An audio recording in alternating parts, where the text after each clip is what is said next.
said correctly? Yes, it's Duarte. Duarte, thank you very much. And time now is 6:10 and we are in the open portion of the meeting. I'm calling meeting to order.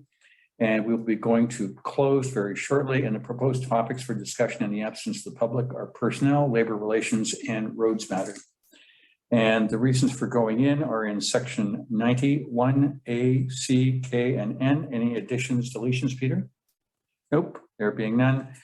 Council does not anticipate reconvening the open meeting for any purpose other than to adjourn the meeting generally and report out if applicable.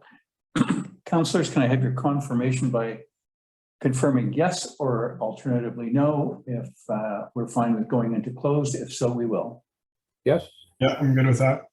Good. Municipal Coordinator, can you put us into close, please?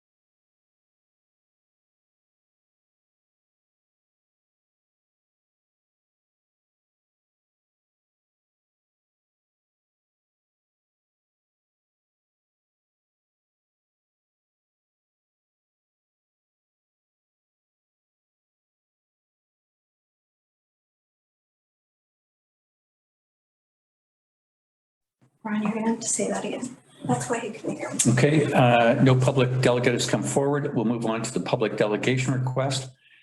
And that will be Fiona Beattie and Ruth Simon. So Fiona and Ruth, you have the floor now. Hi, good evening, Mayor and Council. I am here just to introduce or start off Fiona's presentation about the Marine Reference Guide on behalf of the Acatsum Howe Sound Biosphere Region. As you know, we're now a UNESCO Biosphere Region, and getting to this point has been wonderful. It's been a collaborative effort. We now move into continuing our work, and part of that work is creating a comprehensive management plan for the Biosphere Region, bringing all the different sectors together. And a very important piece of this work are the planning tools and the information that helps to support decision-making going forward for sustainable development and ongoing sustainability of our region. The Marine Reference Guide tool has been a wonderful 3-year project that Fiona has led. It is a wonderful tool with many layers of data that help to inform. And so I'll hand it over to Fiona at that point. But I just wanted to stress the contribution of the organizations and the different funders around the region towards helping to maintain this tool is extremely important for our work going forward. Thank you very much, Ruth, and thank you all for allowing us to give this presentation tonight. I'm just going to share my screen. Let me just pause that for a moment so that I can share the right one. Desktop 2. All right, can you see the presentation slide? Yes. Okay, wonderful. So thank you, Ruth, for that introduction. And I'm just going to give a brief overview of the Marine Reference Guide project, emphasizing its value to support local government planning and marine spatial planning, and give you an outline of what our next steps are going forward. So just as an overview, over the last 3 years, the guide's goal has been to create resources and decision support tools that inform marine spatial planning and community education associated with the ocean and the freshwater in Acatsum Howe Sound. And we use the same boundary as the Biosphere region. Since 2018, we've worked towards this goal by doing 3 main things: creating decision support tools like our online interactive maps and conducting research to fill knowledge gaps associated with the ocean here, as well as relationship building exercises and a ton of different community engagement activities like stewardship events and storytelling activities.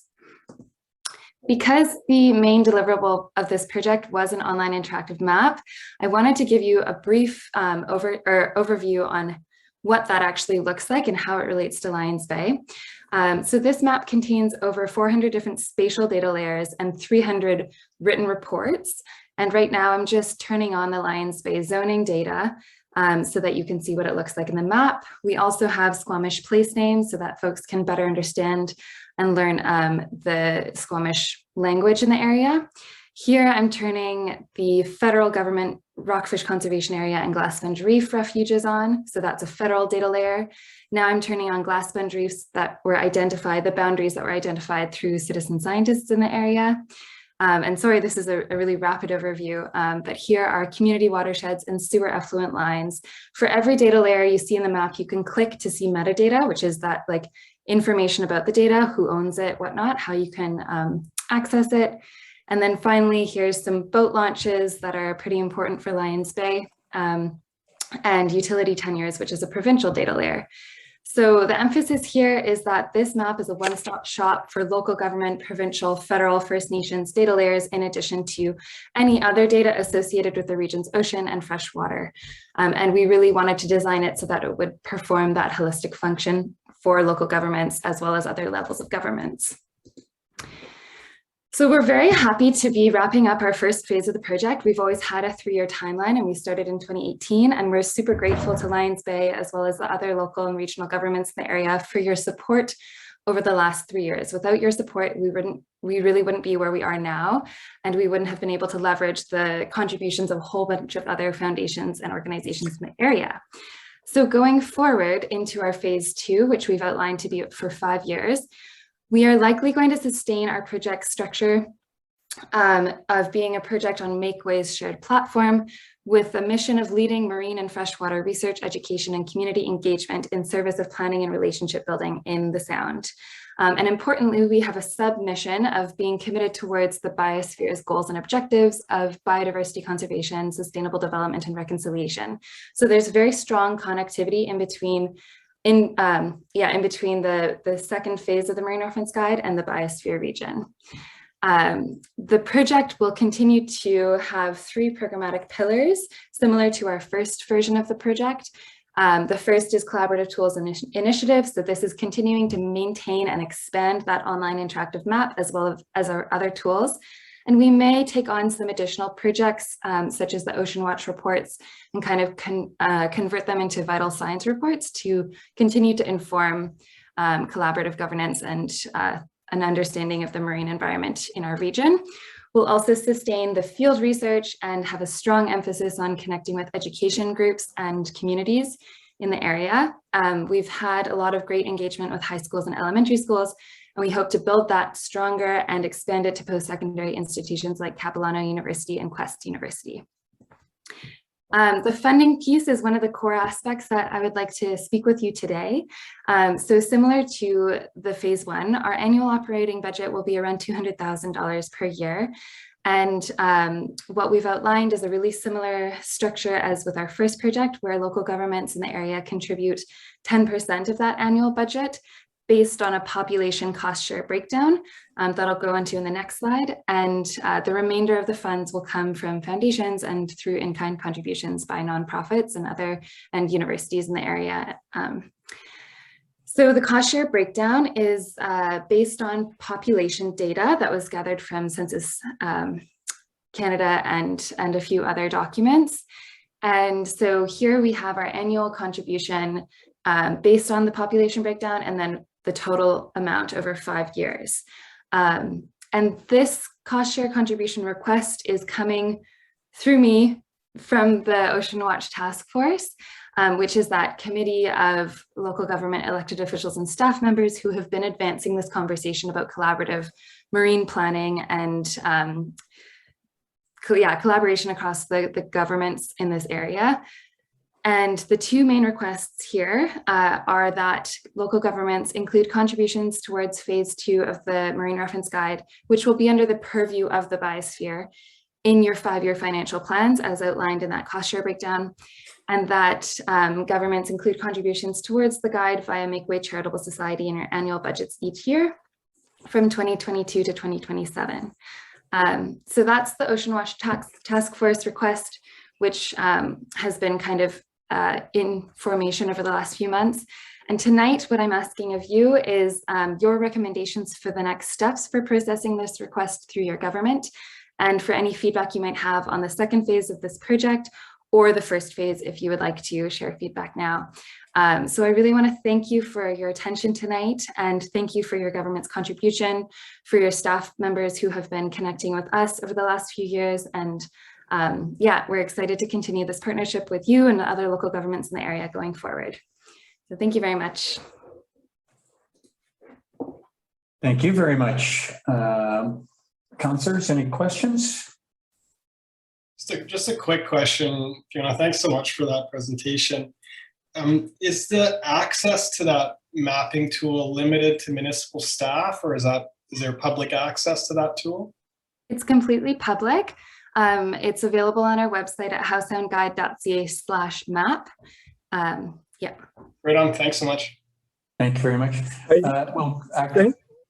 Okay, Councillor Abbott, you first, and then I'm going to go to the gallery, and Mr. Sretsky has a question. Okay, sure. Thanks, Fiona. And I did go try your map. I decided that I wasn't going to do the tutorial because who needs a manual, and I kind of regret that. So I think it's got a lot of information, and I intend to go back sometime with more time, do the tutorial this time, and I might get more out of it. But it was wonderful. Well, it was wonderful until I got completely lost and didn't know where I was. Comments on the funding. I noticed you corrected the area from the previous funding where we tried to get Metro Vancouver or electoral area A to pay a large chunk of money, which they didn't, which would seem unreasonable given that 80% of electoral A is the BC campus. So that seems to have been corrected. And so are these funds all committed to, and I look at Vancouver is paying more than half of the fee, whereas only a small portion of West Vancouver, basically the Horseshoe Bay down to Point Atkinson, actually borders on the area, but they're paying for the entire district, which is great, and they have a little more money than most of us, so that's wonderful. But are they committed? Is everyone committed on those values? That's a great question. And first, thank you for your comment about the map. I'm glad that you're exploring it.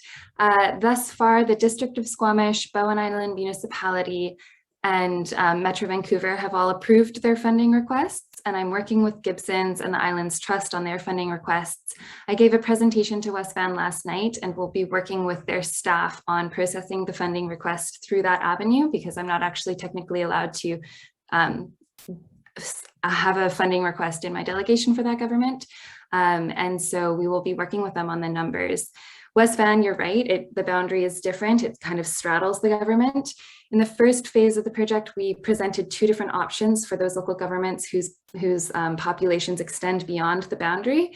And West Van at that point decided to contribute the full amount of its population towards the first phase. So that's kind of the information that informed our creation of this table with their full population amount.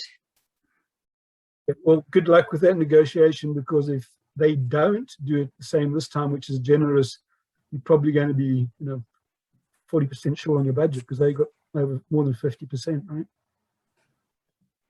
Okay. Thank you very much. Those are all my comments. Thank you. Thank you very much, Councillor Abbott. Mr. Sretsky, you have the floor. Thank you. I wanted to take 2 minutes to talk about the plans and grant for Lions Bay Central Beach Improvement Project. Mr. Sretsky, I'll tell you what we'll do. I'm going to park you for a minute. We'll let the delegate finish, and then we'll come back to you if that's okay. Absolutely, yes. Thank you. Thank you very much. Questions for Fiona or Ruth? Councillors, last call before we say goodnight to them. None. Thank you very much. And we'll say goodbye to Fiona and Ruth, and thank you for your presentation. And Mr. Sretsky, I think you wanted to do a public participation on something, so I'll give you 2 minutes for that. Thank you. On behalf of residents, I'm asking Council to carefully consider the beach improvement project. We were short funds in our budget for washroom repair for last few years, and have suffered from that, from the mess and from the message they would give to visitors. It was estimated that the repair and improvement work would cost between 50 and 150,000 depending on the scope. I understand there was a budget allocated at some point to repair and replace washroom at 300,000, which seems to be high. In parallel, a grant was applied for assistance. It appears the grant was applied for an amount that would result in our contribution being the same as 300,000 we had budgeted should we did not win the grant. In other words, the project swelled in size to $1 million rather than applying for 300,000 project that will cost taxpayers 100,000. The scale of the project is forced on us by our administrator and is not what our interests were and are.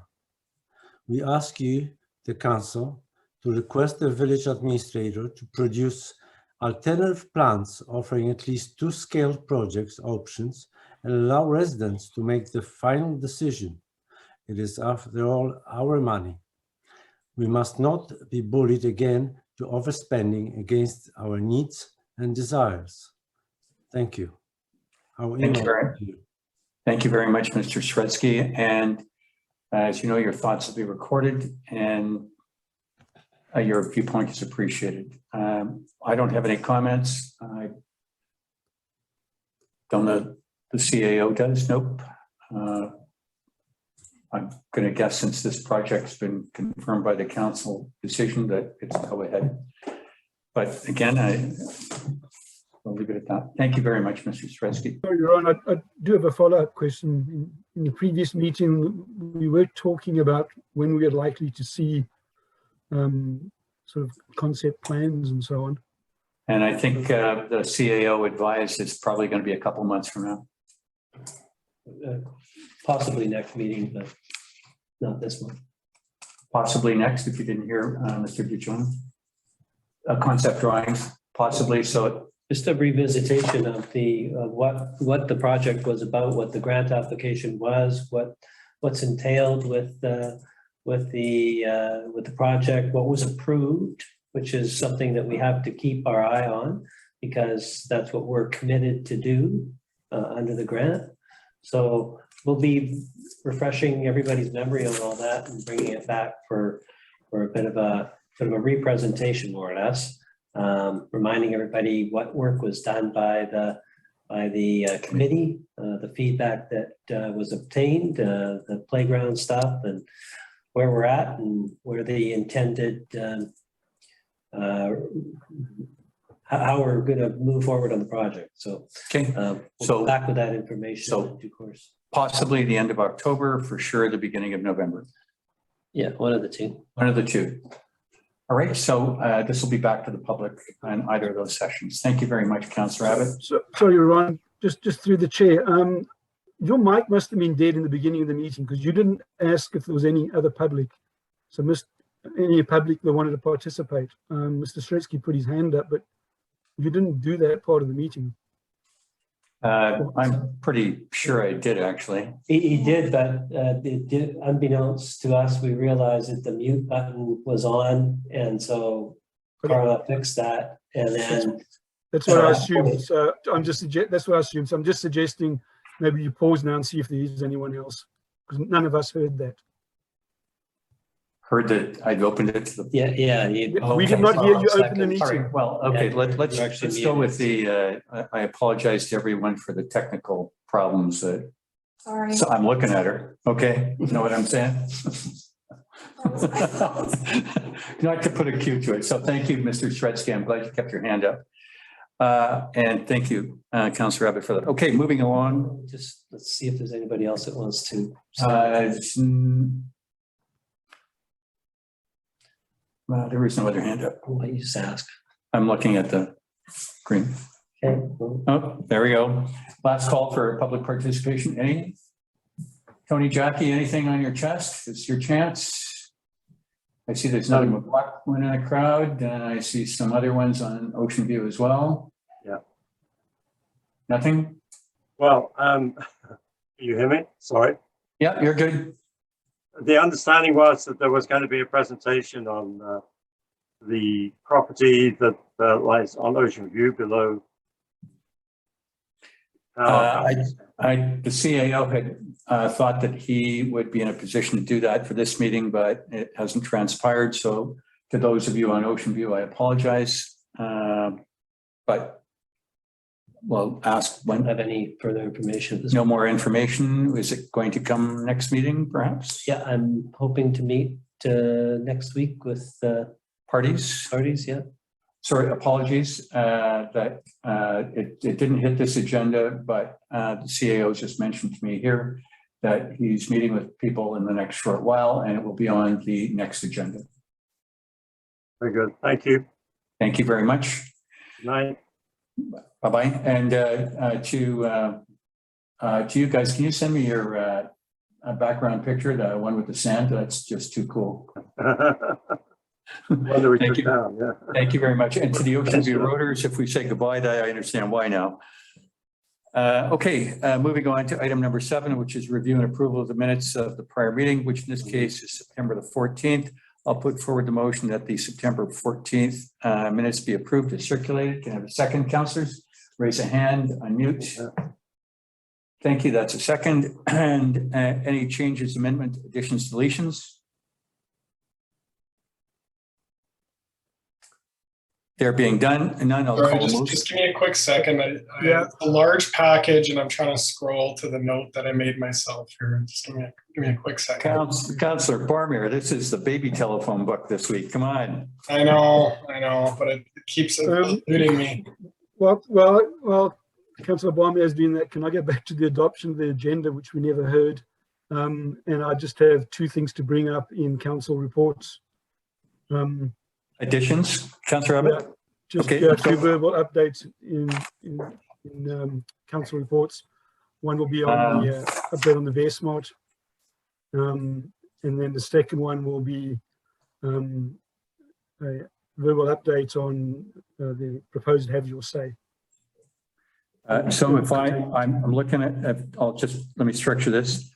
So if we can go, council reports, you're on for secondary suites as number 2. If we can go number 3, Bear Smart, and number 4, Have Your Say. Thank you. Does that work for you? It does. Thank you. Okay, and I think just park that with me for a minute. And Councillor Barmere, back to the minutes. Yeah, so the only comment I had was page 33 of 208 of the minutes from September 14th.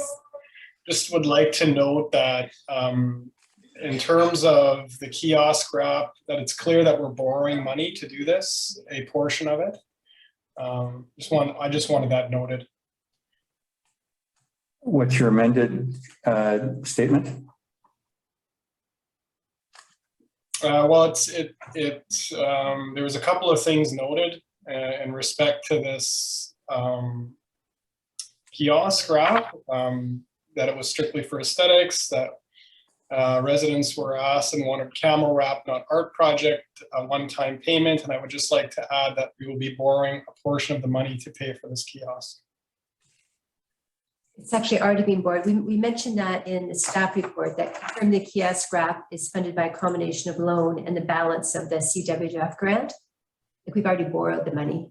So you I just wanted it explicitly noted that it's borrowed money is being used. That's all. Borrowed. Yeah, it's a combination of borrowed and grant. Yeah. Okay, so we're covered. Thank you. Anything else, Councillor Barmere? That's it. Thank you. Call a motion. All those in favor? Sorry, Ron.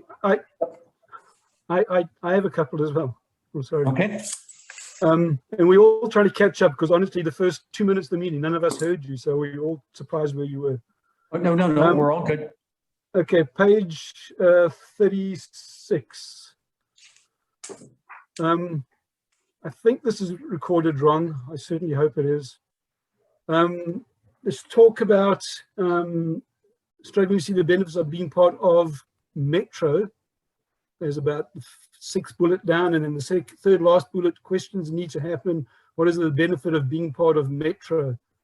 I hope there's no one in council that still doesn't understand the difference between urban containment and Metro. And I think those two statements should have been urban containment boundary, not Metro, correct?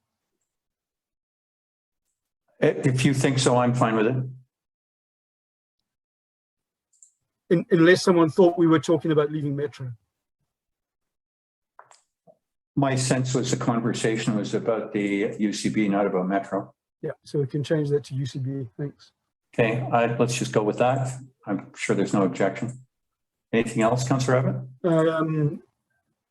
Yeah, a couple of other things. On page 35, hang on a second.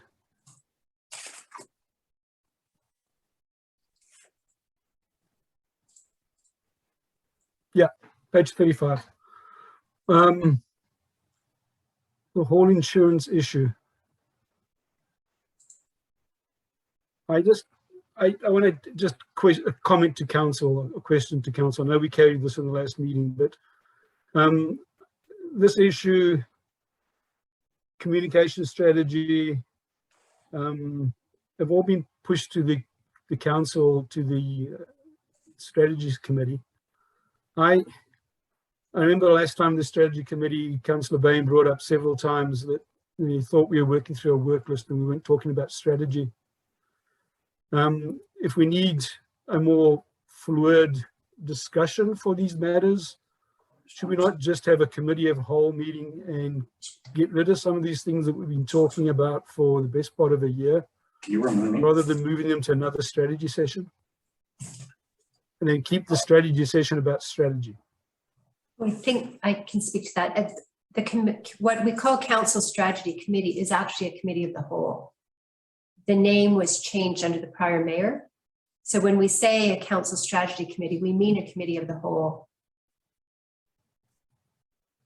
not putting it forward to the strategic session.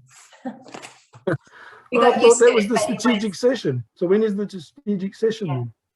And we've called it that for years, but it is, we need a committee of the whole. We need a committee of the whole, and we also need a strategic planning session, don't we?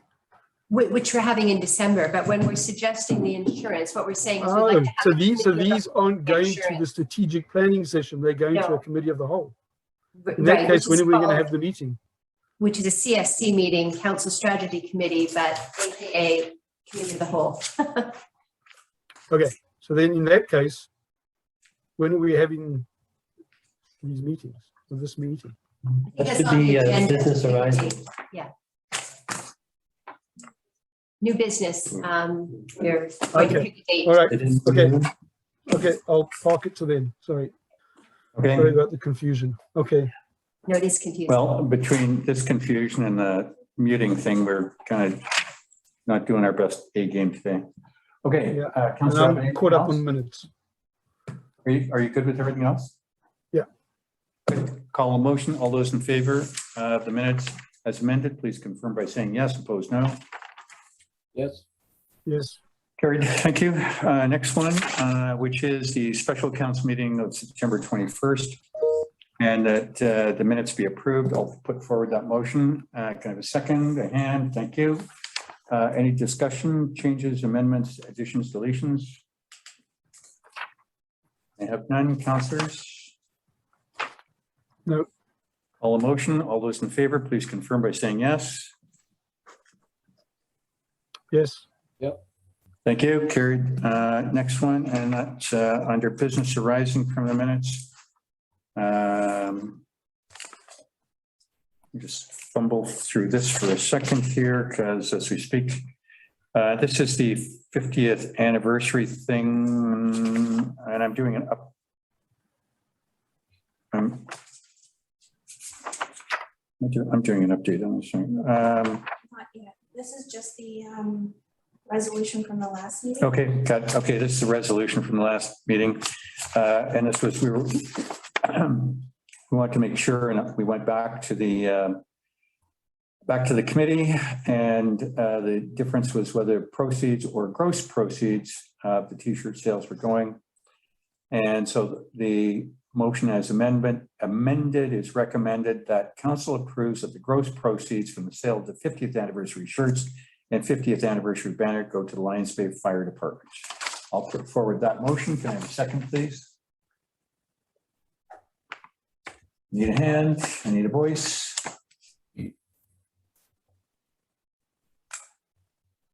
That would mean it's not going to the fire department. Thank you, Councillor Barmier. I'm not muted still, am I? No? Good, thank you. I'm just fumbling with my buttons here. My apologies. That's okay. You're the voice, so thank you, Councillor Barmier. Any discussion on this?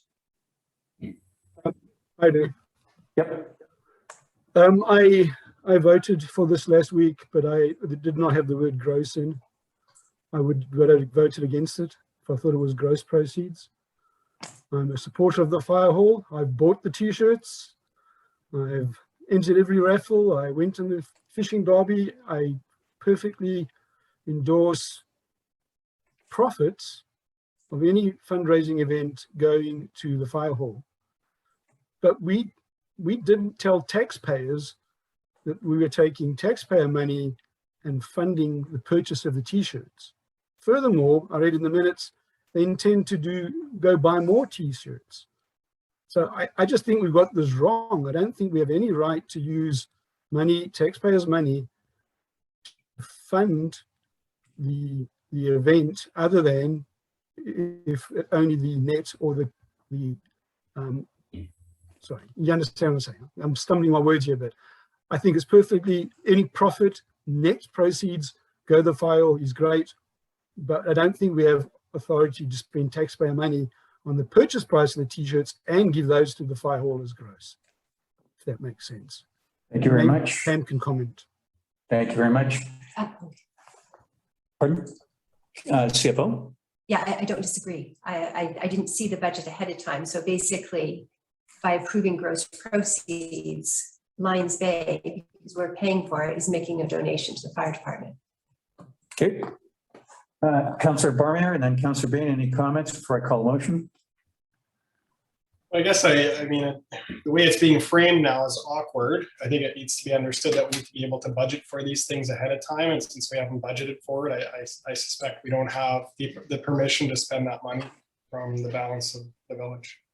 Just to clarify, it is budgeted. There was, in the budget I ended up getting and the amount we put aside, there is enough money to cover the cost of the t-shirts. I think it's just that the concept that Councillor Abbott has said is correct, that we are the 50th committee. So if it's gross proceeds, we'll pay the cost of the t-shirts, and then the proceeds will then go to the fire department. So it's really like Lions Bay making a donation to the fire department, which is odd. It's different from the fishing derby, which that was money separate from the 50th committee. People bought tickets and then the net proceeds are going to go to the fire department. So no tax dollars. Okay, thank you very much. Councillor Bain, and I'll close on this. I will call a motion in a minute. Councillor Bain, any comments? Yeah, I agree with the net proceeds going to the fire department, not the gross. I agree with Neville on that point. Thank you very much. My point would be, and I'll be quick on this, this more or less 12 or 13 member committee has made this decision, put it forward to council. We are supportive of our committees. Last time I heard, the amount of dollars that is involved is small. They're doing all the work in terms of marketing, distribution, manufacture, and not ultimate manufacture, but the screening and the logo. I would be supportive of their request and be hard pressed to tell them that others are opposed to the donation to the fire department. So last call amongst the councillors, and then I'll go call a motion.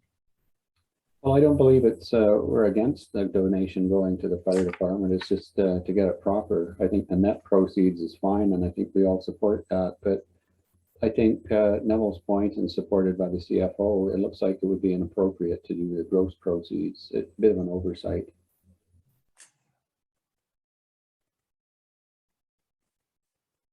The motion is before you. You either accept it or you decline it.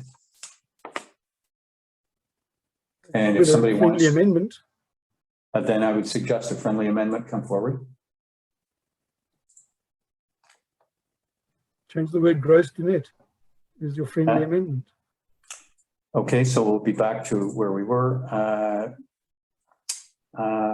Municipal coordinator, we've got a motion, a second discussion, and now we've got an amendment. Is that protocol? Yeah. That's fine. And so the first motion sits on the side and we go to the amendment. Is that correct? Okay, so we're on the amendment, which is to Add the word net. add the word net instead of gross. Okay, and so I will call a motion. All those in favor, please confirm by saying yes. Those opposed, no. Yes. Okay, thank you. There we go, and that's that. And then we're down to unfinished business item number 9. And this is some of these outstanding items. So the first one is Miranda Clark in the green bins, and CAO, are you on this, or it's a work in progress?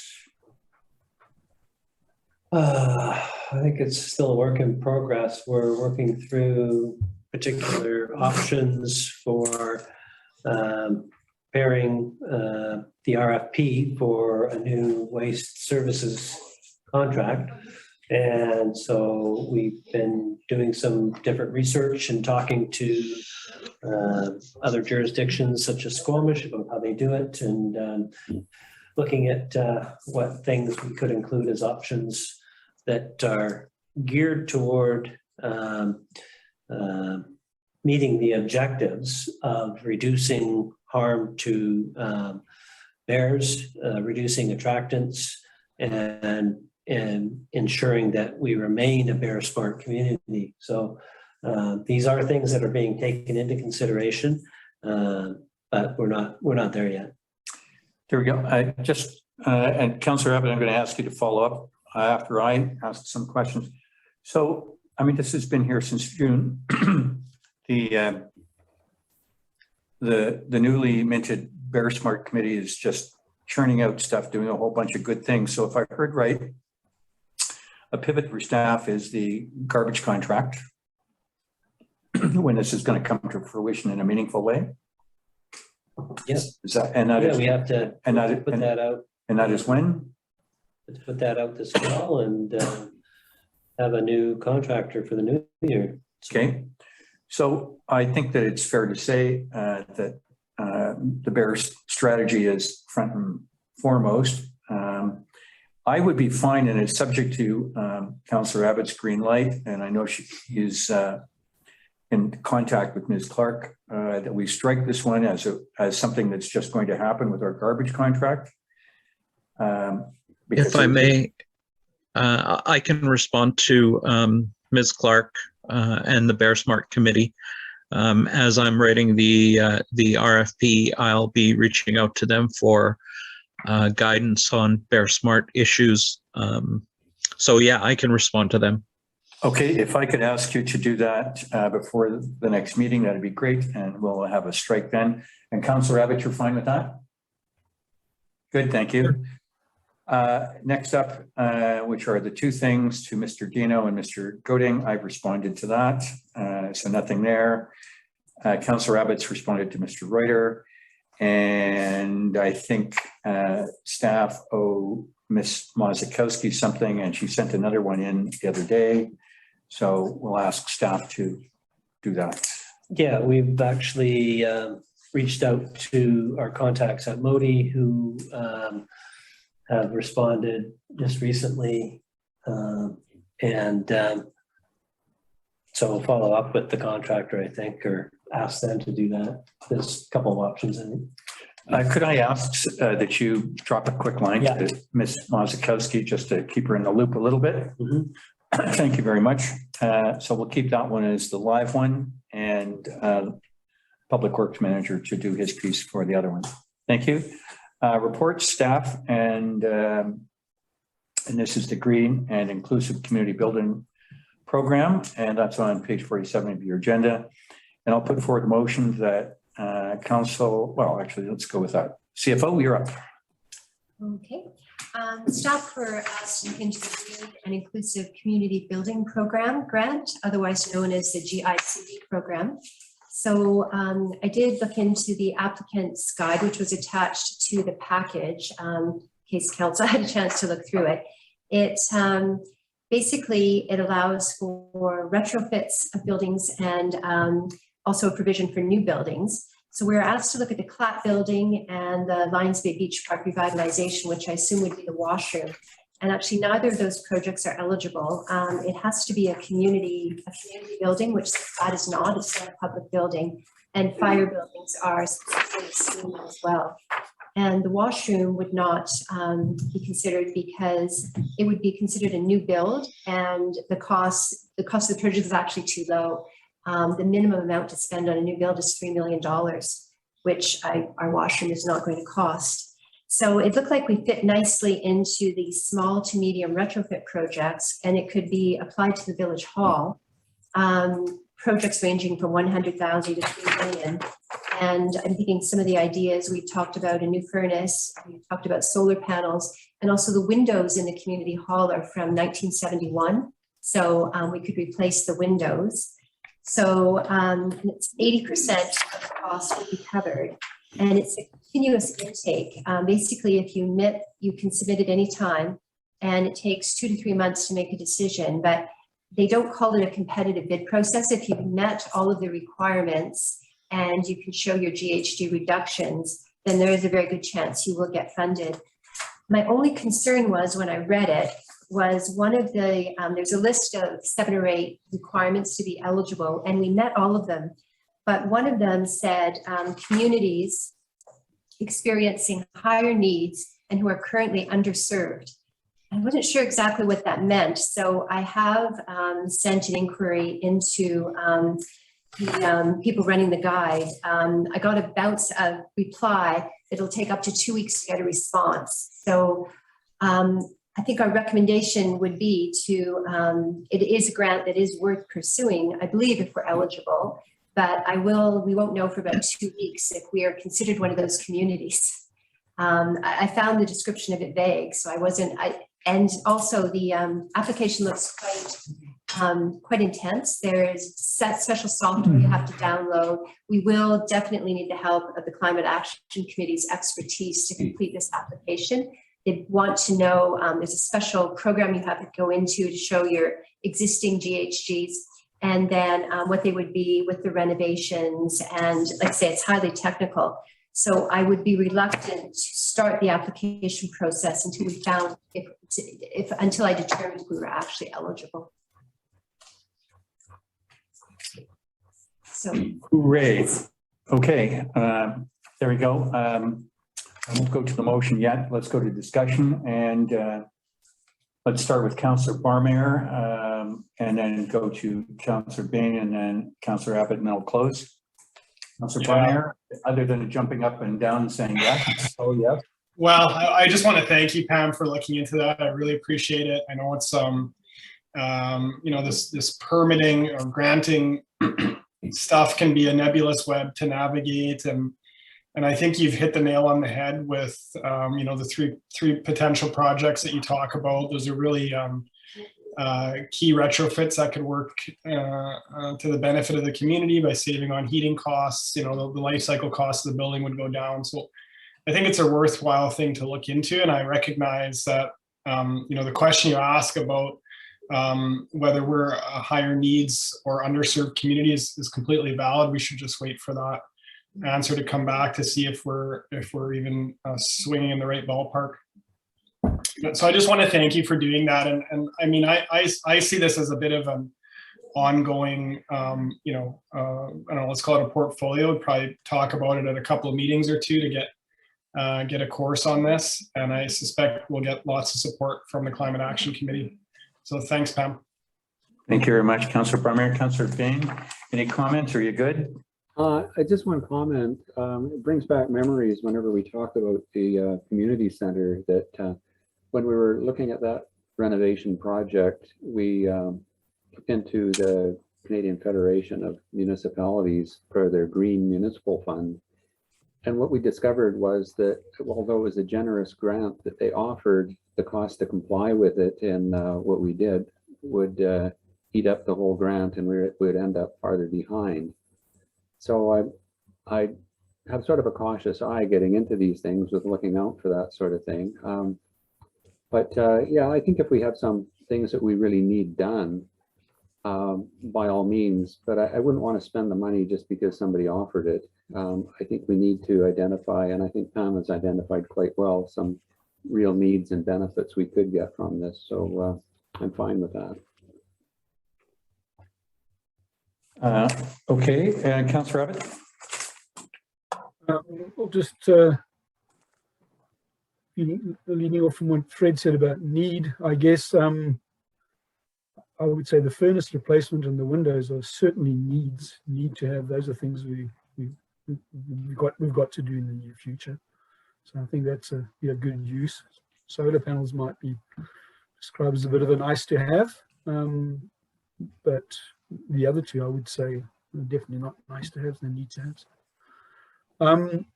I also kind of had a look, Pam, to try to find what this currently underserved meant. And it actually says two things. If you read in the document, it says currently underserved and equity deserving groups. So I thought all groups in Canada deserved equity, but I looked into it and it's only white males that are excluded. So I think we probably should get that one covered off. Okay. Sort of equity deserving groups defined as. Yeah, I couldn't either work out what underserved meant. I think Nor could I. We certainly have people in groups in our community that that need those facilities and could do with more. So hopefully it works out. Good. Thank you very much. I was kind of concerned by the equity deserving part, but that seems okay. Yeah, just let's don't get me started on this. I spend all day pitching to senior government and to my colleagues that we're deserving, and they point out we're the fourth wealthiest district in Metro and one of the highest home prices, if not the highest in per capita. Anyhow, be that as it may, two quick questions for the CFO. I like the fact that this is a quick in, quick out in the world of the world. What's our date for in, just to refresh everybody? When do we need to apply by? It's an open intake, so there isn't a deadline. Basically, the sooner the better. Okay. They continue to award until the money runs out. The other thing I did mention, it's a bit of an unusual, and there's a minimum spend. We would have to spend at least 100,000. So that's why I kind of threw in, well, the windows. Okay, and I suspected that, and I'm with my colleagues. I know that there are those who would like solar panels, unless we all saw the stuff, not let alone cost, but the recovery and the benefit, which is far beyond what I think staff can do. I think the windows looks like a slam dunk. The heating system, perhaps another piece too. I think that there's enough good direction here that I'm reading my counsel that this is a green light. And so my motion will be to direct staff to determine if Lions Bay would be considered an eligible community, and if so, commence the GICB program application process for a retrofit of the Village Hall with assistance from the Climate Action Committee and or a consultant qualified to measure the requisite targets objectives of the program. Can I have a seconder on that, please? Thank you. Seconded. I don't think there's any discussion. Yeah, Ron, can I just make one other comment that came to mind there? I should have said it earlier, but another thing to put on that list, Pam, is potentially a high efficiency wood burning unit to replace the open fireplace, which I'm sure is drawing lots of cold air through that building. And that could be solved at the same time, because in that event in the wintertime, at least we'll have some, if we had an outage, a serious outage, and nobody got a generator, but it wouldn't, generator probably be struggling to supply enough heat if everyone is trying to huddle up in the building. Good point, Councillor Abbott. I think Councillor Barmere has got good ears. I think this is a great opportunity for the CAC to come up with a creative solution. Yes, that was my objective, having the CAC price a list, get some preliminary quotes. I don't know how much things would cost, with the objective, I guess, of keeping it well, we'd have to get at least 100,000, but Well, and efficiency and warmth and covering, I mean, it's a lot of stuff. So I think it's well placed for the CAC. Okay, good comment. There being nothing else, I will call a motion. All those in favor, please confirm by saying yes. Those opposed, no. Aye. Yes. That's carried. Thank you very much. And then we are down to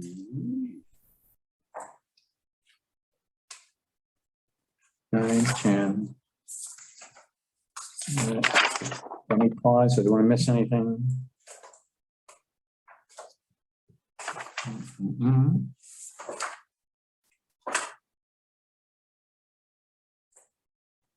That's where it is. Sorry, next one. No, I found it.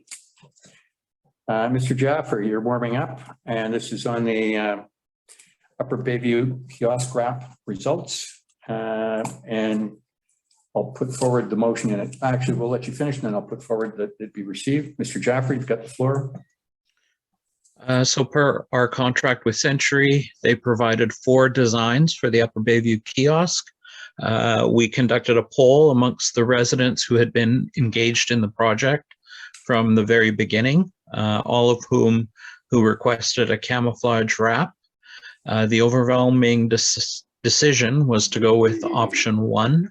And per the contract at the last meeting, Century will have 2 weeks to install that vinyl wrap. Okay, we'll do this quickly. I'll put forward the motion to receive the written and verbal report. Thank you very much, Public Works Manager. Can I have a second, please? Thank you. Colleagues, any discussion? There being none, I'll call a motion. All those in favor, please confirm by saying yes. Opposed, no. Yes. Good, thank you very much. Next up, Peter, on behalf of the DEPC, we've got the item here on page 135. Any comments other than what's written? No, it's just an update that Robert wanted to provide in terms of where things are at on each of these items. Unfortunately, he wasn't able to be here tonight. Okay, thank you very much. I'll put forward the motion that we receive the report. And can I have a second?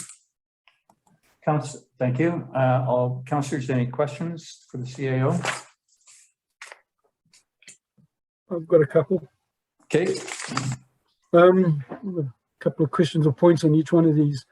Volunteer program, Peter, or maybe Carla might know, does anyone know how many people have accepted that meeting?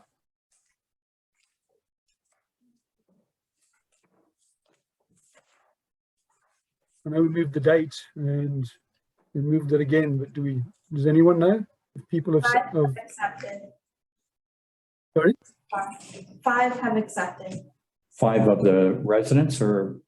of the volunteer. 5 have come in? 33. Okay, so I'm going to suggest that someone reaches out and prods people because we need to make sure they stay engaged. Okay, how about on this, how about we do a reminder in the village update? Something up? No? No, I think I was just, thinking maybe just sending people an email that hadn't signed up and asking them if there's a date problem for them and try to keep them still engaged. It's been a while, and hopefully people aren't drifting away and have lost interest. But Agreed. Okay, can we just following up on this, Councillor Abbott pointed out, you know, it's the regular thing. If you want people to come, you ask not once but twice. Can we do a double ask on this one too, a follow up? Yeah. Thank you. especially seeing we move the date is what I'm saying. Okay, it's all around. Thank you very much, Councillor Abbott. Any other questions? The Fire Smart grant, this RFP we're going out to. No, I haven't prepared this RFP yet. Well, myself, speaking only for myself, but I know others that have been part of the EPC, little hesitant around Fire Smart and how literally it's taken and what we're doing. So I would like to understand what this RFP really looks like. What are we actually, are we thinning out? Are we clearing trees? What sort of distances? Is it only the two, around the 2 fire to water systems. I'd like to understand a bit what it looks like. So it's around the Harvey Creek Water Treatment Facility, the Mag Creek Water Treatment Facility, and the Kelvin Grove Wastewater Treatment Plant. And essentially we'll be going into Zone 1 and Zone 2, which is approximately 30 meters out from the facility, and doing a cleanup of the fine fuels and thinning out of some of the trees, the smaller trees, and raising the canopy to 5 meters from the ground. We're not clear cutting all the trees within 30 meters. No, not at all. And when's this going to happen, Nye? I'm working on the RFP right now. Hopefully get it out within a week. Okay. So, all right, just as I look forward to the results of that, as I'm sure everybody does, but I think this is also a good piece of info for the village update when it comes. Yeah. Okay, thanks very much. Councillor Abbott, any more? Yeah, my other question on that is the Community Welfare Protection Plan, and Robert's not here. We had a draft, we asked for some changes, got it told we couldn't do the changes. We haven't met since April the 4th, and I don't think we've seen that draft yet. The changes that we discussed were incorporated and sent off to, they had to be sent off to the province. And the province has got sort of narrow parameters over in terms of how they want those things, how they want those reports to be set up, and which sections need to follow other sections and so forth. But we're waiting on, in terms of inquiring about process and whether to come to council first or send it to them first. They were pretty emphatic about, they need to see it and they need to approve it, because it wouldn't matter what council has to say. They have to approve certain aspects of it that are within their list of things that have to be ticked off. So we're waiting to get it back from them in order to bring it back. But those changes that we last discussed were incorporated in the draft that was sent off to them. Okay. All right, so this idea of having a Diamond Head doing a presentation, then that's held up until they get the plan back approved. There's no timeline for that then. Potentially, to some extent. We've got to have the educational component completed by February at the latest. So we're under a certain timeline. So we'll see where we go. Okay. Thank you. Councillors, any other questions? I have one more. Yep, keep going. The evacuation plan. So, in all fairness, these bullets, these five bullets in here. None of them are really new. I think we've done all that in May, and we still don't have a date when we're going to get the evacuation plan. We put a date and a commitment to this. It's a hard date that we drive towards. So we haven't had any more meetings since April. I mean, we did the zoning thing, the staging areas, not marshalling points. We said we're not use the word marshalling. All of those things were done in May, June, and when we put out that sort of temporary brochure to the village. Honestly, I was hoping, I keep asking for what's the progress. I was hoping to see progress. I honestly don't see anything here that I didn't know months ago. So with respect to B, census information and community composition for those zones and neighborhoods, that's a challenging bit of work for starters. And community consultations, E, that's something that's going to take some planning and some follow through. So these are things that are meaty and that are going to require some work.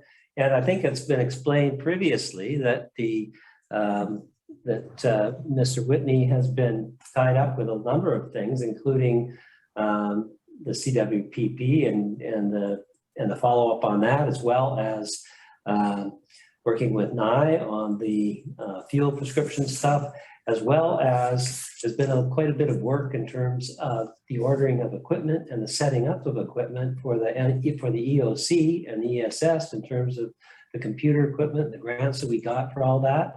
So there's a lot of behind the scenes stuff that has to happen with respect to those things, and it's all time consuming. I think I explained or mentioned in a previous email to council that one of the next steps in terms of bringing along volunteers was also bringing along staff in terms of the new equipment and the temporary setup for the EOC that we're going to have in the boardroom in the back of the office area, the former council chambers, because we're going to be out of the CLAP building. So there's a number of things that have to happen, and it's been on Robert to organize that stuff. So it has been time consuming. Bear in mind as well, he's only 16 hours a week.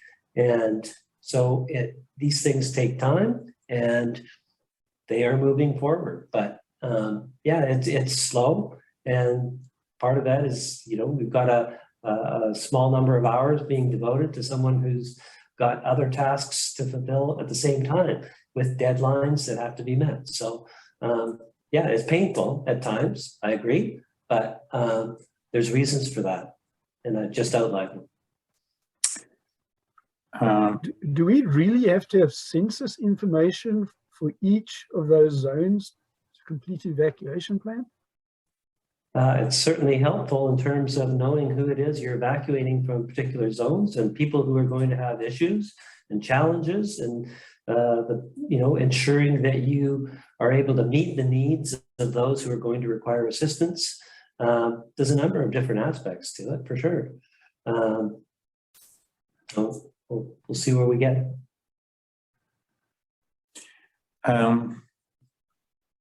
Any more questions, Councillor Abbott? I know it's not the answers you wanted. No, I'm just not used to not working to a deadline. Pick a date and drive to get there. Sometimes you're late, sometimes you make it. But if you don't have a milestone date that you're trying to achieve, this thing's just used to be dragging on for me.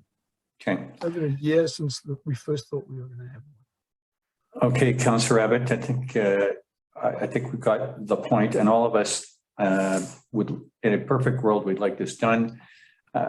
So here we are in early October. It'll be our strategy session coming up quickly.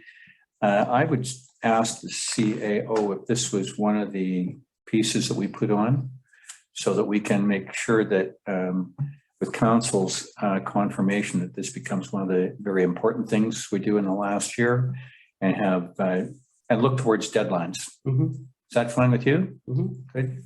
Council, I'm sure you're fine with that. So hearing what CAO had to say, it's going to come back and we're going to get the opportunity to put our thumbprints in terms of priority for it. Any other questions on this before I put forward the motion to receive? There being none, I'll put forward the motion to receive the report. Can I have a hand for a second? Thank you. I'll call the motion. All in favor, confirm yes, opposed no. Yes. Thank you very much. And I think I've got all the staff now. Let's whistle through. We're on kind of a downhill slope here. I like this. Downhill slope in a good way. Mayor's report, a couple of quick things. Remembrance Day. It is slowly in process. I've spoken to a resident or two who will take responsibility for it. It will be an outside event, not dissimilar to last year. Small and short. More details as they're fleshed out, perhaps by next council meeting. There we go. Any questions on that? Nope. Okay, good. Next one.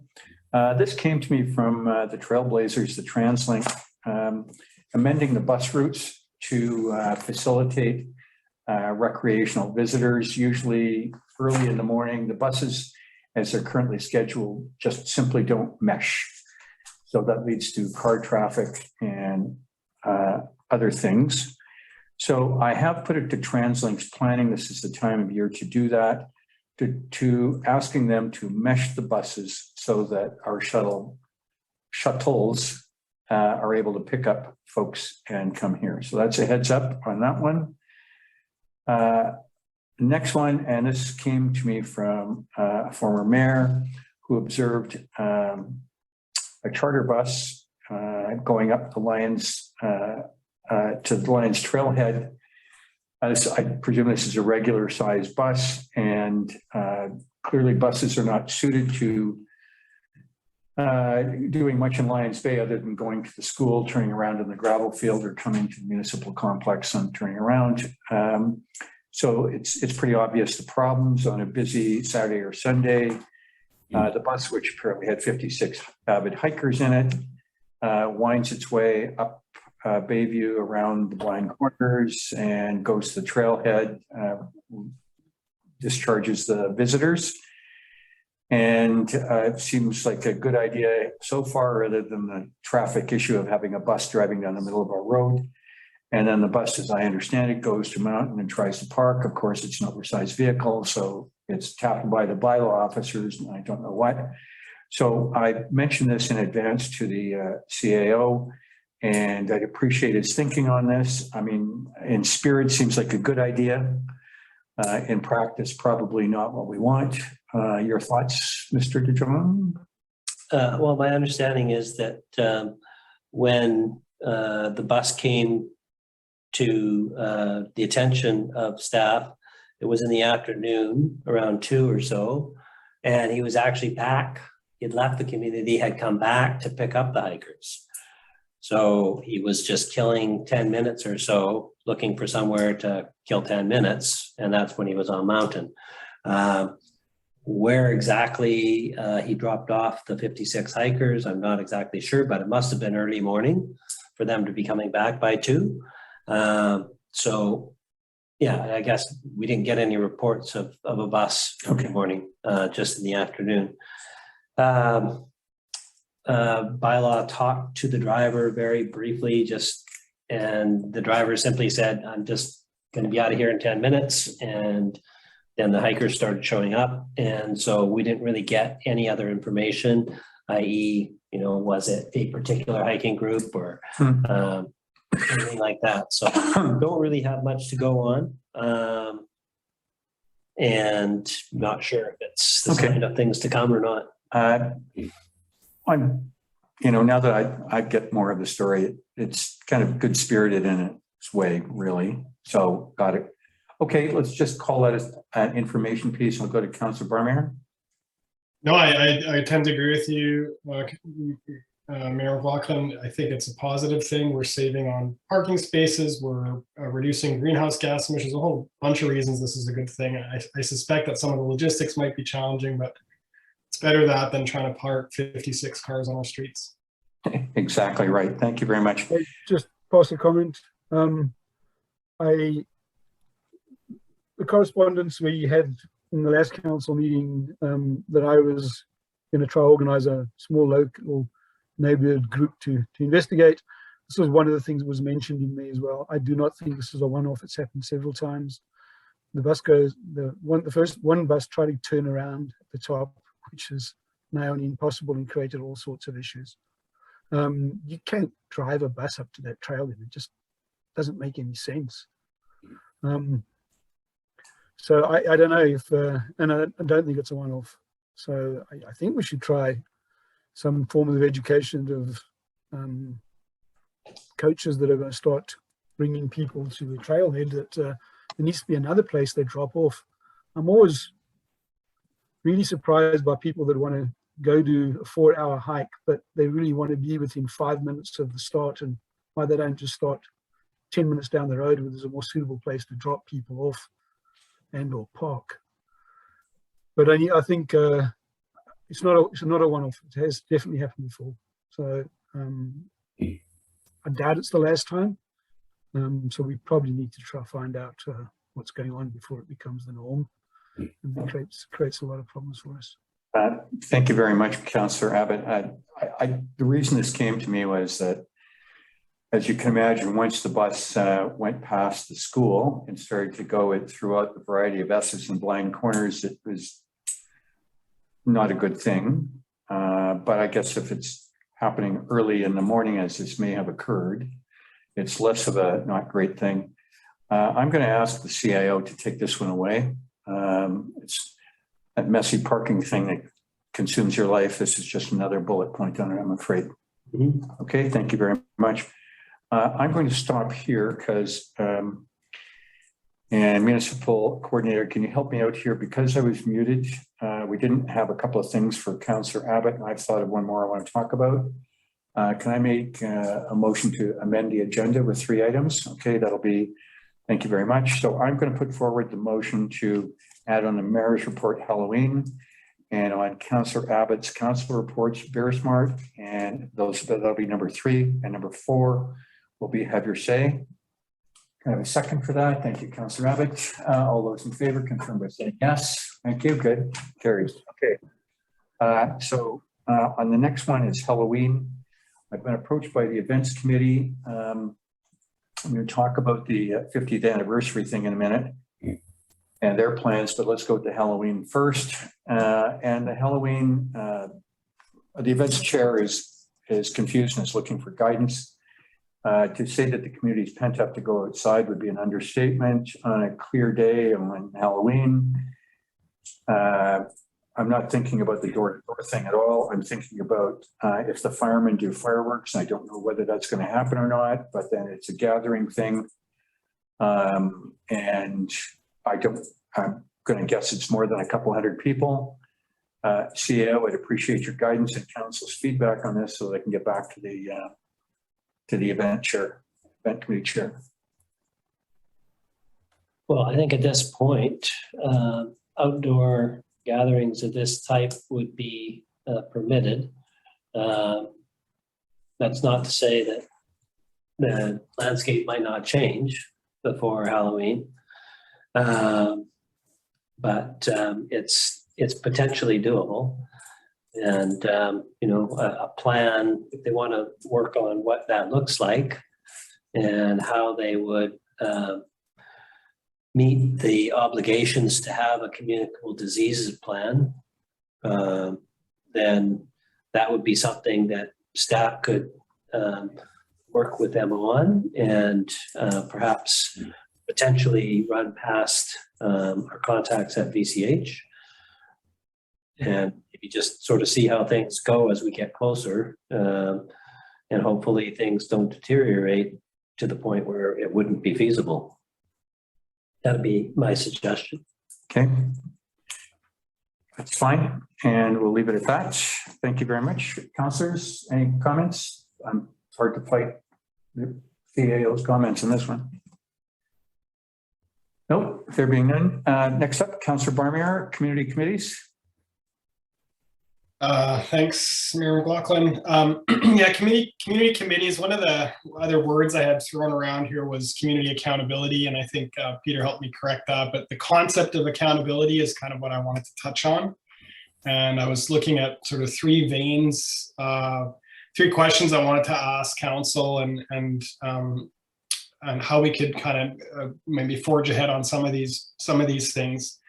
In terms of community committees and the sense of accountability that they provide, I wanted to talk about the infrastructure committee, you know, what level of accountability that provides and what level of advice that provides to council, you know, impartial advice on infrastructure projects and capital spending and forward-looking initiatives on infrastructure. And I wanted to kind of see where we're at with that, how we want to advance putting the IC back in its place. And the question I had in my mind was if there's an appetite to revisit the terms of reference, and I'd be happy to put my hand up to draft something or work with staff to draft up a revised terms of reference. And I thought we could start by simply putting out a call for interest to see if there's local residents interested in participating again in that role as infrastructure advisors to council. So that's one part. The second part I wanted to start talking about is the concept of some form of planning advice or planning guidance to council and a resource potentially for staff. Lots of communities, most municipal communities have some sort of a planning advisory committee that can weigh in on things like, development or any kind of application that comes forward to staff that might be just a little bit outside of our current bylaw structure, or building bylaw structure, or development structure. So I wanted to explore that concept, and again, in terms of accountability, that body could provide some impartial review on things that come forward, either to staff or council, and it's just another sounding board for us to hear on things that come forward in the form of the planning world, let's call it that.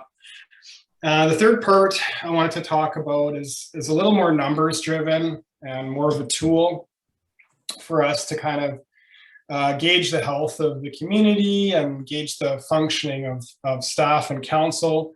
And that's sort of the concept of key performance indicators. And the question that I had to council was, what those key performance indicators could look like. So kind of going down that road and starting to answer that question as a group.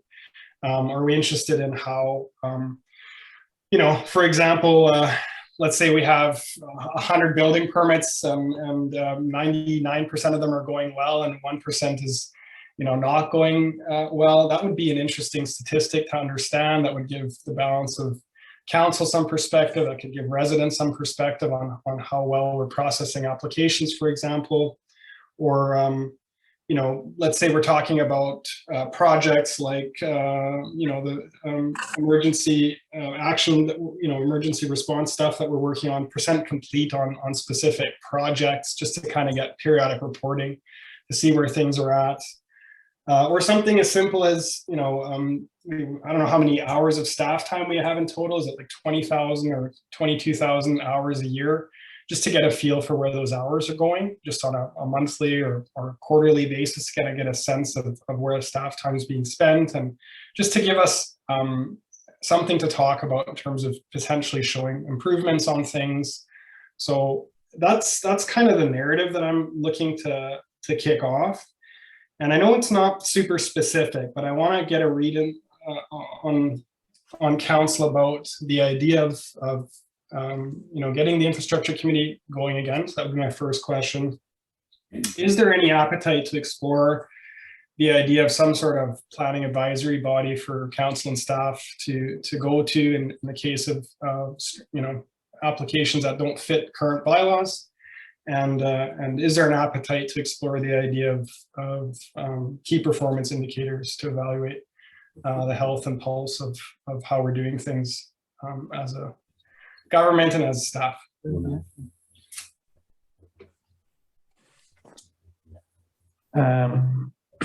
Okay, so the three questions, which was the first one, just for quick, was consideration of terms of reference for a new infrastructure committee.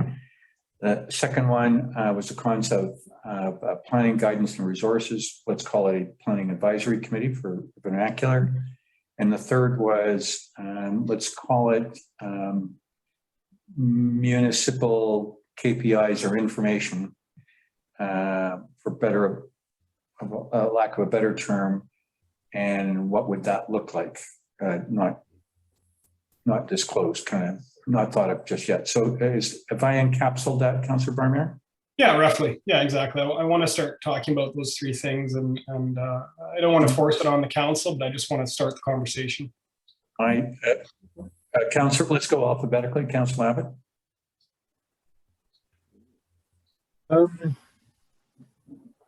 Okay. Revisiting or reinventing the IC. I'm in support of that.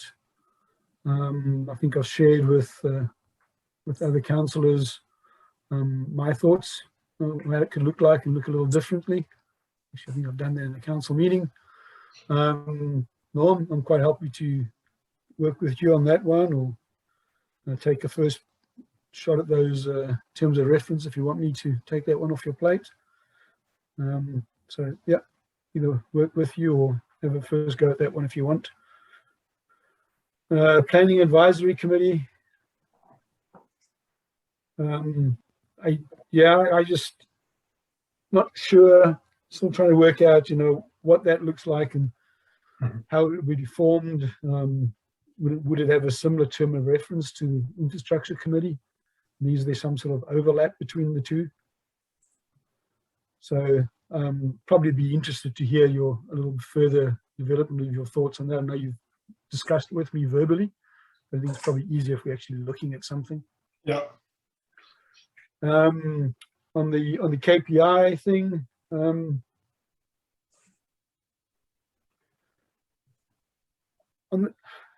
the village, I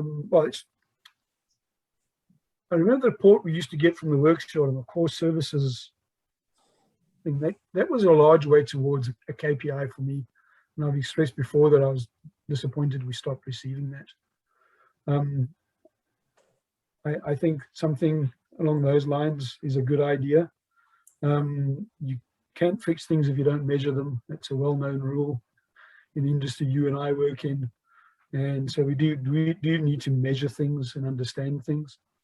So yeah, I would be supportive of some sort of KPIs for both council and administrative staff. I think that's what you suggested. Good, thank you very much, Councillor Abbott. Councillor Bain, and then I'll close. I generally support all three items.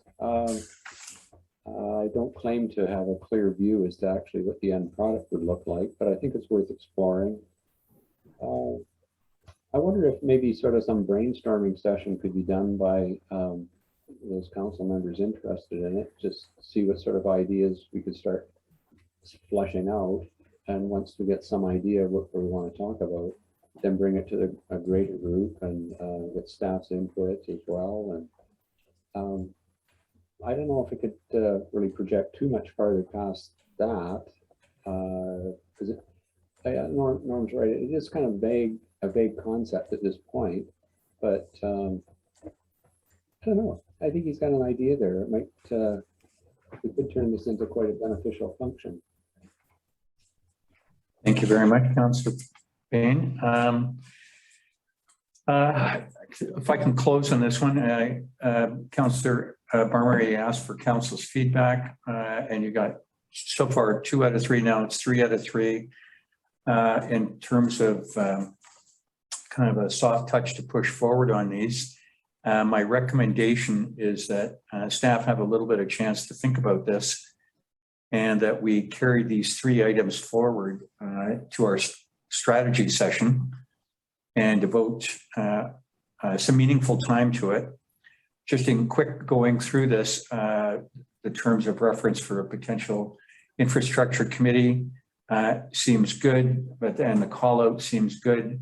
But my sense is that with the projects that we have underway, the CLAT reconfiguration, the beach park reconfiguration, and the connector, those are probably going to be our 3 biggest things we're going to do next year. And I don't know what staff has in the planning, but so if we were going to get a stable of people for the IC, I think I'd need to hear from staff what the potential work would be. So that's that, but on balance, attracting qualified residents to help us, it's a 10 out of 10. Planning guidance seems fine, but a little bit fuzzy for me, but I'm willing to listen. KPIs, I think I see this as actually a good point if we can make them small enough and recognizable enough and achievable enough so that both council and staff can work towards achievement of what they could be, and they could be also used as an information piece to the public. So it's a 3 out of 3 for me.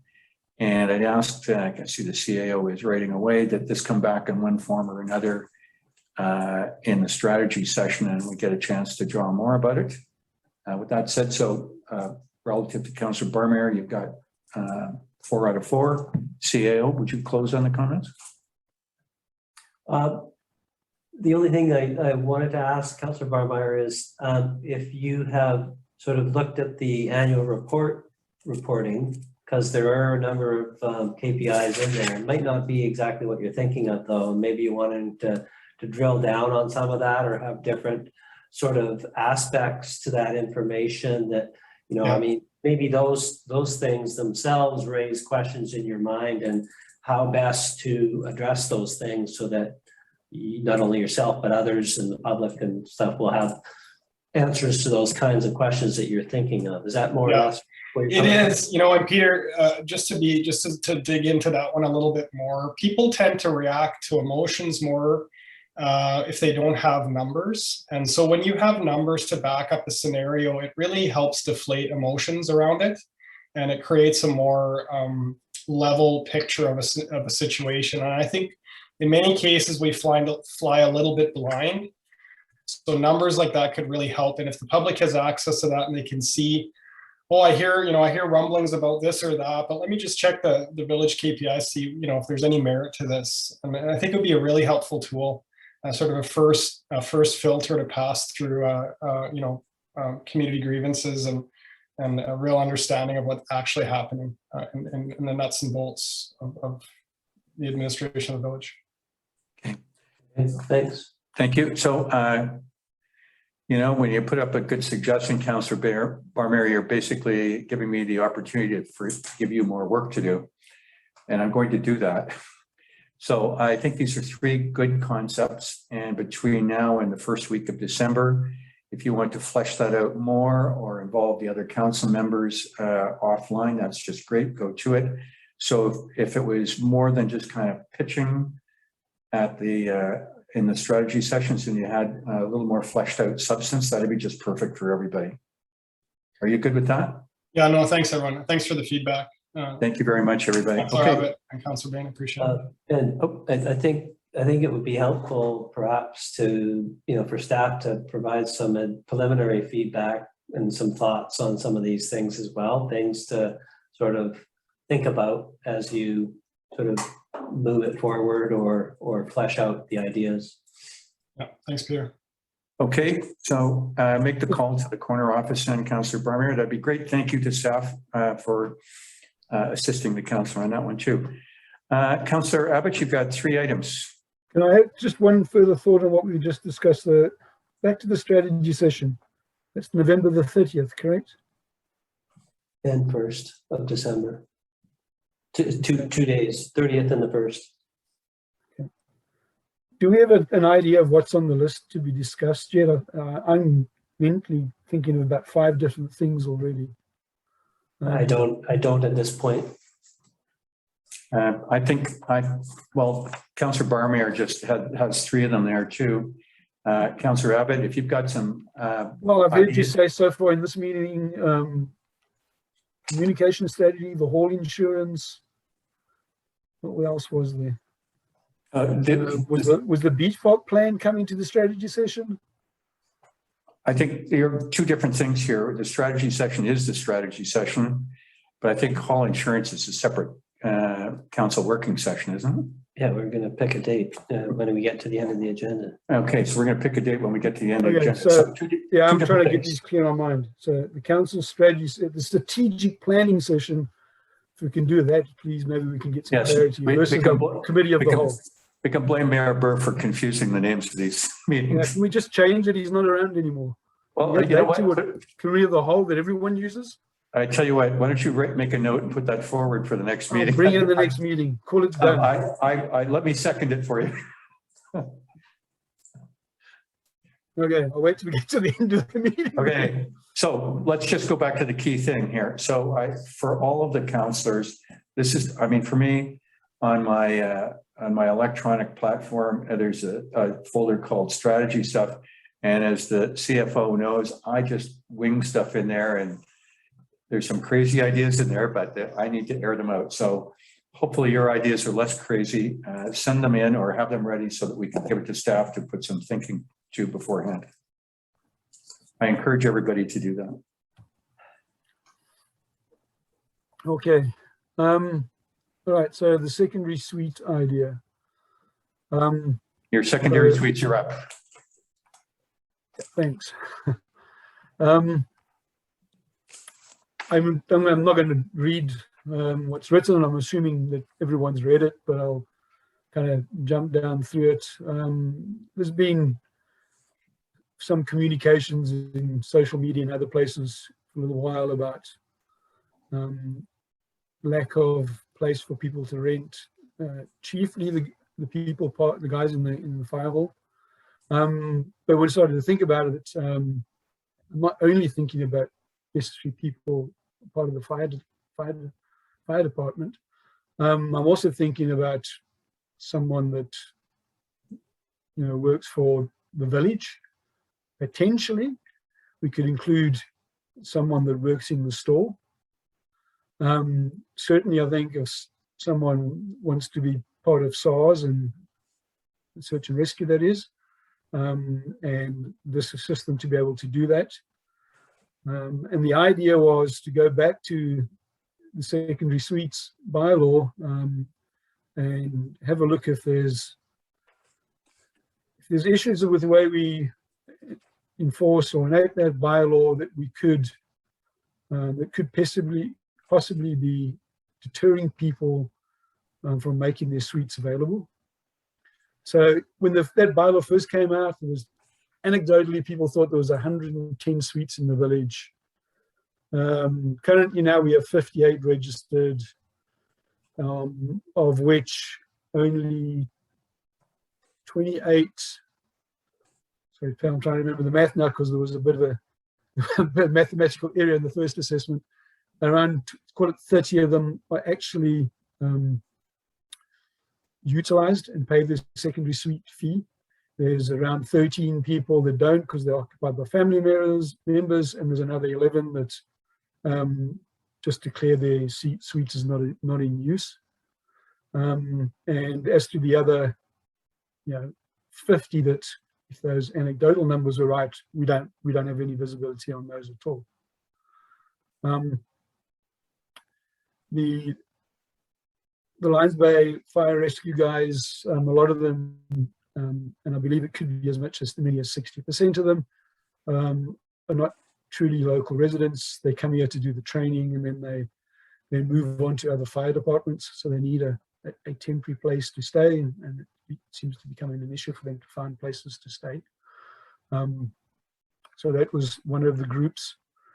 We derive around $25,000 in revenue from secondary suites. And if we did do something along this, we're going to be giving some of that back. I don't know if we're going to give a percentage of that back with this, or if we do it just for a first year, or exactly, how. I haven't really thought about exactly how we should go about this. I'm not coming here with a resolution. This is more a concept and a discussion.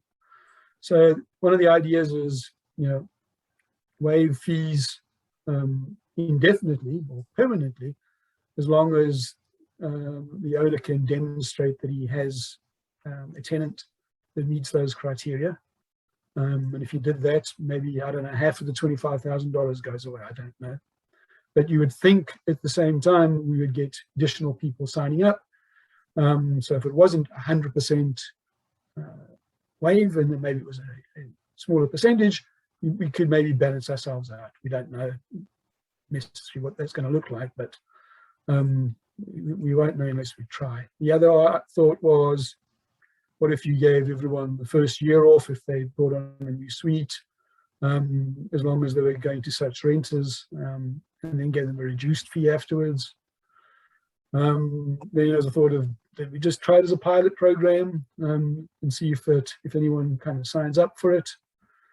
And then my final thought was, are there any of the registration inspection concerns that cause people not to want to be part of the secondary suites? And what comes to mind here, if I remember correctly, when this was first looked at, there was a lot of concern around where people would park if they had a registered secondary suite, and the need to have off-street parking. And in some cases that might make it impossible for someone to have a suite. I don't know, and maybe there's some further thought we can give to that as part of our parking plan. I also remember there being, and maybe this regulation didn't see itself all the way through. Maybe it's not there, but I believe it is. I remember one owner talking to me, they had a split level house, which is not common in Lions Bay. And they couldn't have a secondary suite because they had to have a separate entrance, and both the main level of the house and the lower level came through the same front door. So they could never have a secondary suite. So those are the kind of things, if that is an impediment, if it still exists, maybe those kind of things we could work with people and say, well, you know, if you are going to target your suite where the community needs place for people to stay, we can waive that. So those are my thoughts. Just like to hear from others. As I said, I don't have a resolution. If someone thinks we can jump to one here, maybe Carla can do the magic and craft one, or we can just get some thoughts and bring it back to another meeting. Councillor Abbott, if I may, I suggest we not go to resolution here, but get some feedback and maybe give this another meeting to mull on. For me personally, I like where you're going, and I'll stay at 20,000 feet. The $25,000 in the scheme of the village, it's a meaningful number, but I think for what you're trying to do, it's a number I'm sure we can find somewhere to go. I like the idea, since it seems to me every time I talk to the chief, it's 3 more recruits have left, not in a good way.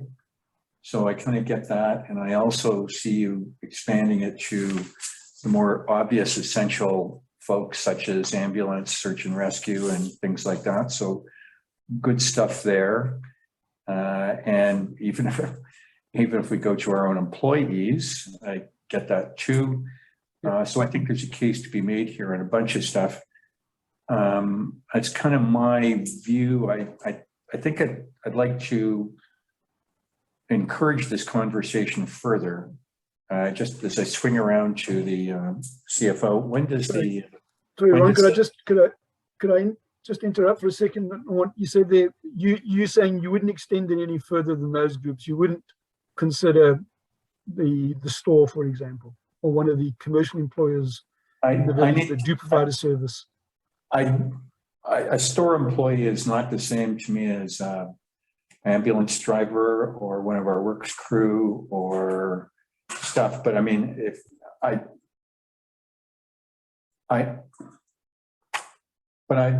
this would be a hard convince for me though.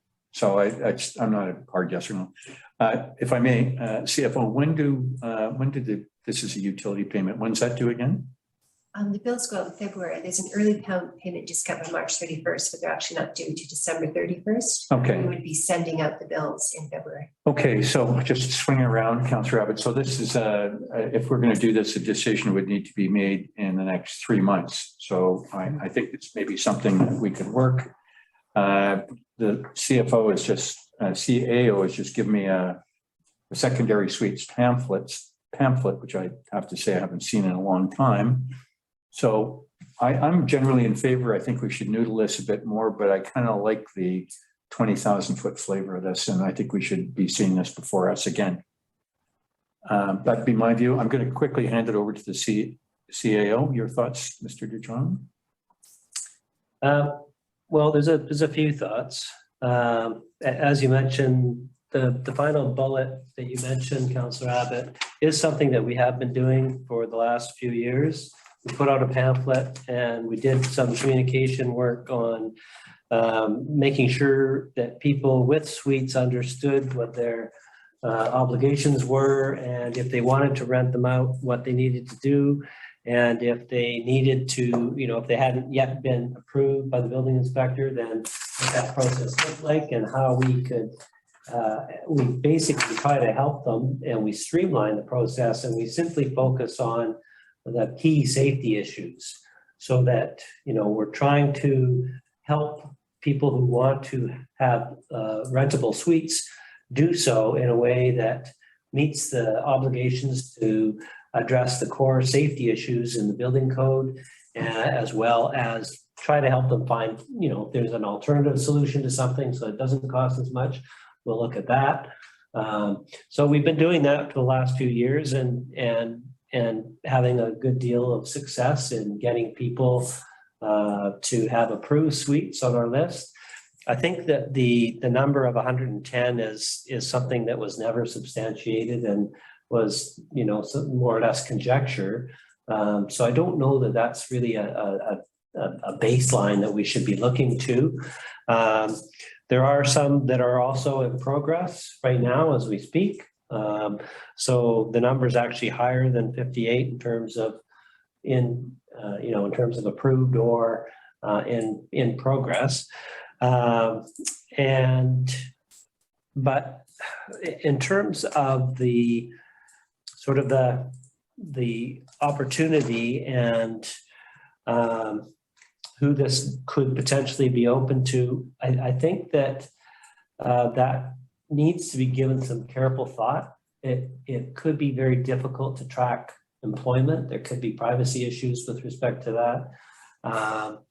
And we would also need to check in terms of not stepping offside in terms of providing assistance to business if we're looking at store employees or other commercial entities. So those are things we would have to investigate. I think that, the concept of secondary suites has been around in Lions Bay for a while now, but there was, at the time, quite a bit of opposition. I don't know what the feelings of the community are in general right now, whether there's a general acceptance or whether there's still any sort of opposition to the concept. In terms of, things like waiving it for family members, that's perhaps something that could also be revisited.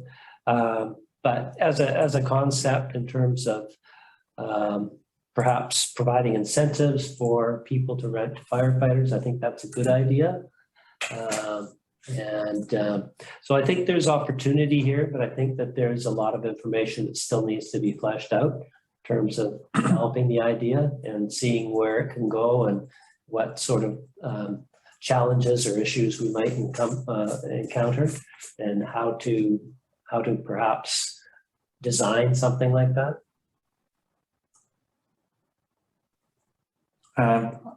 Councillor Abbott, I'm going to come back to you, but I'd like to hear from Councillors Barmier and Bain. Yeah, if I could say, I like the concept that Neville's brought up. The details are, well, not particularly well known, or will be after we study it, I suppose. But as I was listening to the arguments for it, it just occurred to me that places in West Van and other North Shore communities are finding that the housing costs are going so high that most of the service people are having to commute from fair distances out. I mean, burning up their fuel and all that, because they can't afford to live on the North Shore. And I think to some degree that will affect us as well, as our property goes up and up and up, and rentals are getting more and more scarce. So I think taking some action to encourage more residents in the service sector by the secondary suite idea Neville is bringing forward might have some merit. Where we draw the line, I don't know. I think it's worth looking into, though. Yeah, I'm not sure about the commercial aspect of it. I was when I came into this meeting, but the CAO has brought up some good points on that, but might be worth still looking into and just see if we can come up with an informed opinion one way or the other. Okay, thank you. Councillor Barmier? Yeah, in principle, I think it's an interesting concept. I think the execution might be tricky. People inflate rent and get a subsidy. But overall, I think it's the right sentiment. Thank you very much. I'll close and go just last comment and go back to Councillor Abbott. I like the concept is good. I also like 100-cent dollars, not tax receipts and stuff like that. So if the suite qualifies, then we just waive the fee so that there's none of this back and forth stuff. So, Councillor Abbott, I think you've heard encouragement from everybody here. I think it needs to be a bit fleshed out. I'm going to ask that, and I don't know staff's time on this, and I'm leery to even ask about this, that perhaps something in the next session or the one after that comes forward with a resolution that staff can live with, and it's maybe a little better fleshed out. Can I ask that you head this, Councillor Abbott, and run it past staff so that it comes back? Okay, are you good with that, CAO DeJohn? Mm-hmm. Okay, so let's, again, using the hard date we talked about on KPIs, we know that we want to do this. If we're going to do it effectively, we should be at the final stage of it in this calendar year. So let's use that as, for the councillors, as the target of where we want to go with this. Okay, if you're fine with that, Councillor Abbott, thank you for your initiative on this. And I'll certainly put it forward as received. And it's still a work in progress, and I'll presume a second. Thank you, and we're all good with that. I just, so Ron, you kind of said all or nothing. What's the feeling on others? Is it some sort of graduated plan, be it time or partial? Or does people think we should go in, you qualify or you don't? That might help me to sort of craft the next step of this. Well, for me, if I may, I'll just step right into it. We've got a qualified suite owner, and we just waive the fees and they do the thing. Let's say it's a fireman. The chief confirms that it is a fireman. Okay, that's pretty easy. Not a lot of administration there. If we're going to do it, for me, I'm an all-in kind of guy. I mean, once we do it and we make it public for year one, the public thinks that's going to happen forever. So the only reason it wouldn't would be if it's a dismal failure, and I can't see how that's going to happen. That's just my thoughts. Yeah. Anyone else? Strong thoughts on graduated kind of program or all or nothing? No? Yeah, I think. Well, I think a well-baked launch it just puts the whole program in a good light, thinking it through and doing it right. I'm not sure if that's helpful, but again, I like the principle. I think it's a sound idea. Yeah, I think on this, not to overbear on this one, Councillor Abbott, but I think it's such a great idea that, you know, if we put some flesh to the bones that we talked about, and the bones are looking pretty strong right now, and we flesh out the legislation, get staffs filling in some information, and we want to do it by the year end. It seems to me a marketing rollout in a village update, consecutive weeks. I think if people want to do it, they're going to do it. So kudos to you for bringing forward the initiative. So what I'm hearing then is define who's eligible, and if you qualify, we waive the entire secondary suite surcharge. Right? Yeah, I guess there's questions that arise as to what are you going to do if so the suite fees are waived on your utility bill, and then lo and behold that firefighter moves on and your suite's vacant and there's no others that need a suite other than general public. So you've just gotten out of paying the fees for the year. Well, now you're painting Councillor Abbott. He's got no more hair left to scratch off his head. So, well, then I guess if you're clever enough, you can maybe cheat 6 months every year by doing that. But I guess Councillor Abbott, I'd encourage you to keep thinking big picture here. Let's not. I appreciate the CAO's comments, but I think there's a desired aim here. Okay. Okay. Thank you very much, Councillor Abbott. You're on a roll here. Bear Smart. Bear Smart, I think there's not much change from the communication plan. Came to council meeting a little while back. I'd like to thank Nye for working on a Sunday, and the rest of the staff for helping us get it out. It was a last minute stumble there, but we got it out. should be in everyone's mailboxes as of today. Half the people got it yesterday and half would have got it today. So yeah, thanks to everyone. We've tweaked the communication plan just a little bit. Some things went in front of others, and we got 2 more village updates we're putting in the next few weeks. There's been very few reported sightings so far, which I'm hoping is a good thing, and not because people aren't reporting. And hopefully it's maybe, I mean, it is getting colder now, so you should see some bears coming looking for some fattening meals. But hopefully people are a lot more aware than they were in the spring, and we don't get back into that situation we are in. And then we'll sort of formalize next year's plan from there and see what we do. So that was just a quick verbal update, and a thanks to staff and particularly Nye. If I can I make a comment, Councillor Ahmed? Sure. So we, our in-laws moved in with us from Ontario, and they live in the suite. And my mother-in-law had the Bear Smart Flyer out last night for dinner and read it with all of us. And she found it very informative because she's new to the community, and these are all new concepts for her. And so she really appreciated it, and it wants us all to think about it and wants us to manage our garbage better. So it's hitting home, Councillor Ahmed. So I want to really thank you for that. So thanks to the Bear Smart team, not to me. Thanks. There you go. Another Bear Smart disciple on Ocean View. Okay. Good for you, Councillor Abbott, and to your whole crew. And then the last one was the urban containment boundary, have your say. In the last meeting, we said, council, we're going to need a bit of initiative, and I kind of put my hand up and volunteered myself. I have got a draft that I'll be able to share with council tomorrow. Councillor Barmeyer committed most of the frequently asked questions portion. Whether he realized that's what he was doing or not in his email, but he'll probably recognize most of his questions. I try to keep it 100% neutral.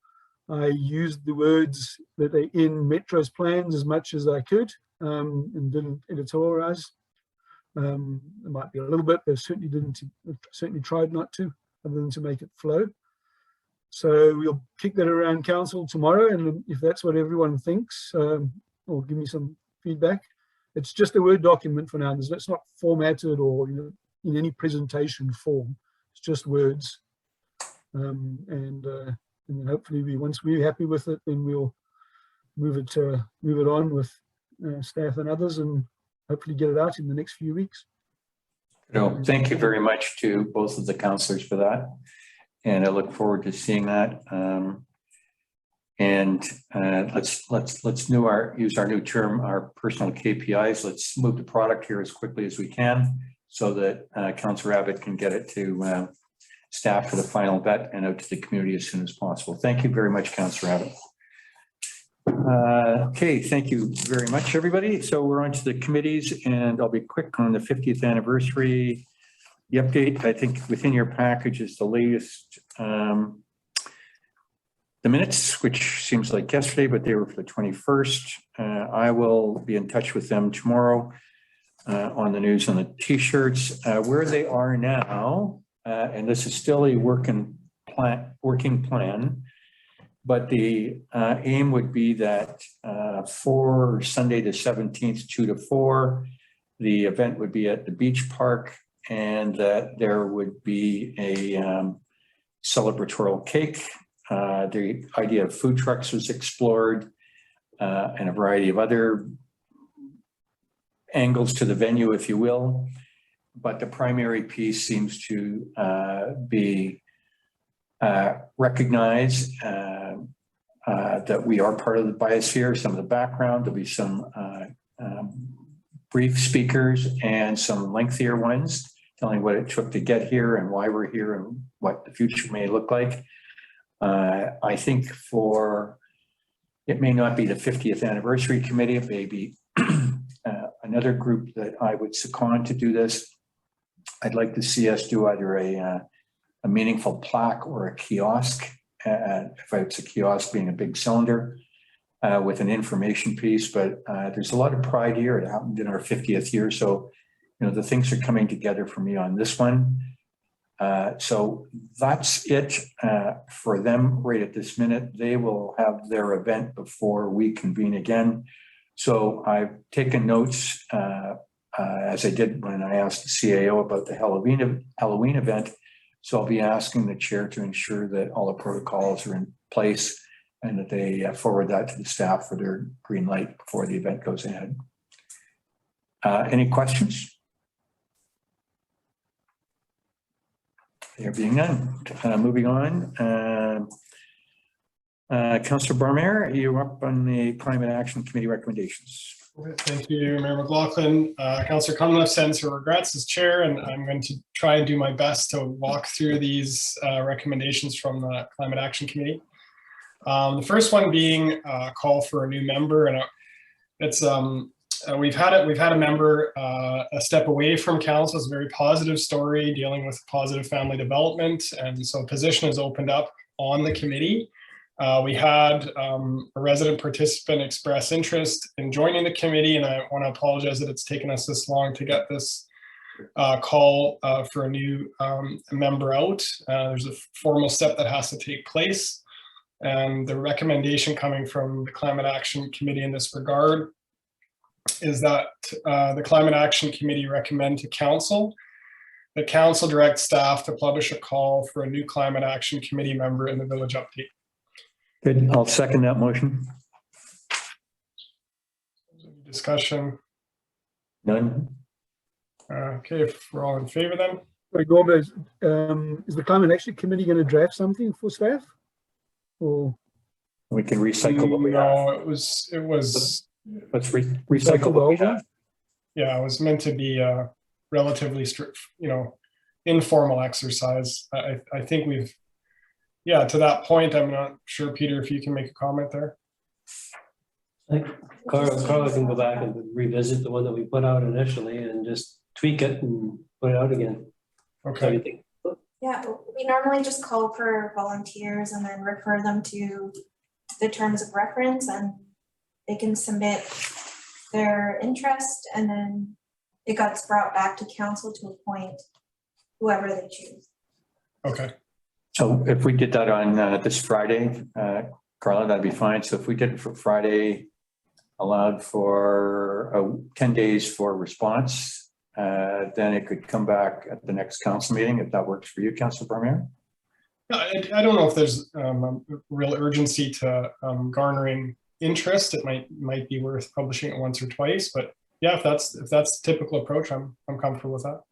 Okay, well then, let's just call a motion then. All in favor, please confirm by saying yes. Yeah. yes. Aye. Carried. So that's for clarity. We'll leave this with staff to run this weekend or this week, and we'll see what it looks like, and then run it a second time. And then we can, even if the applications come into the last minute before the meeting of the 26th, then we'll have the max number. And I'm going to presume there's going to be several people. Okay, Councillor Barmer, you're on a roll here.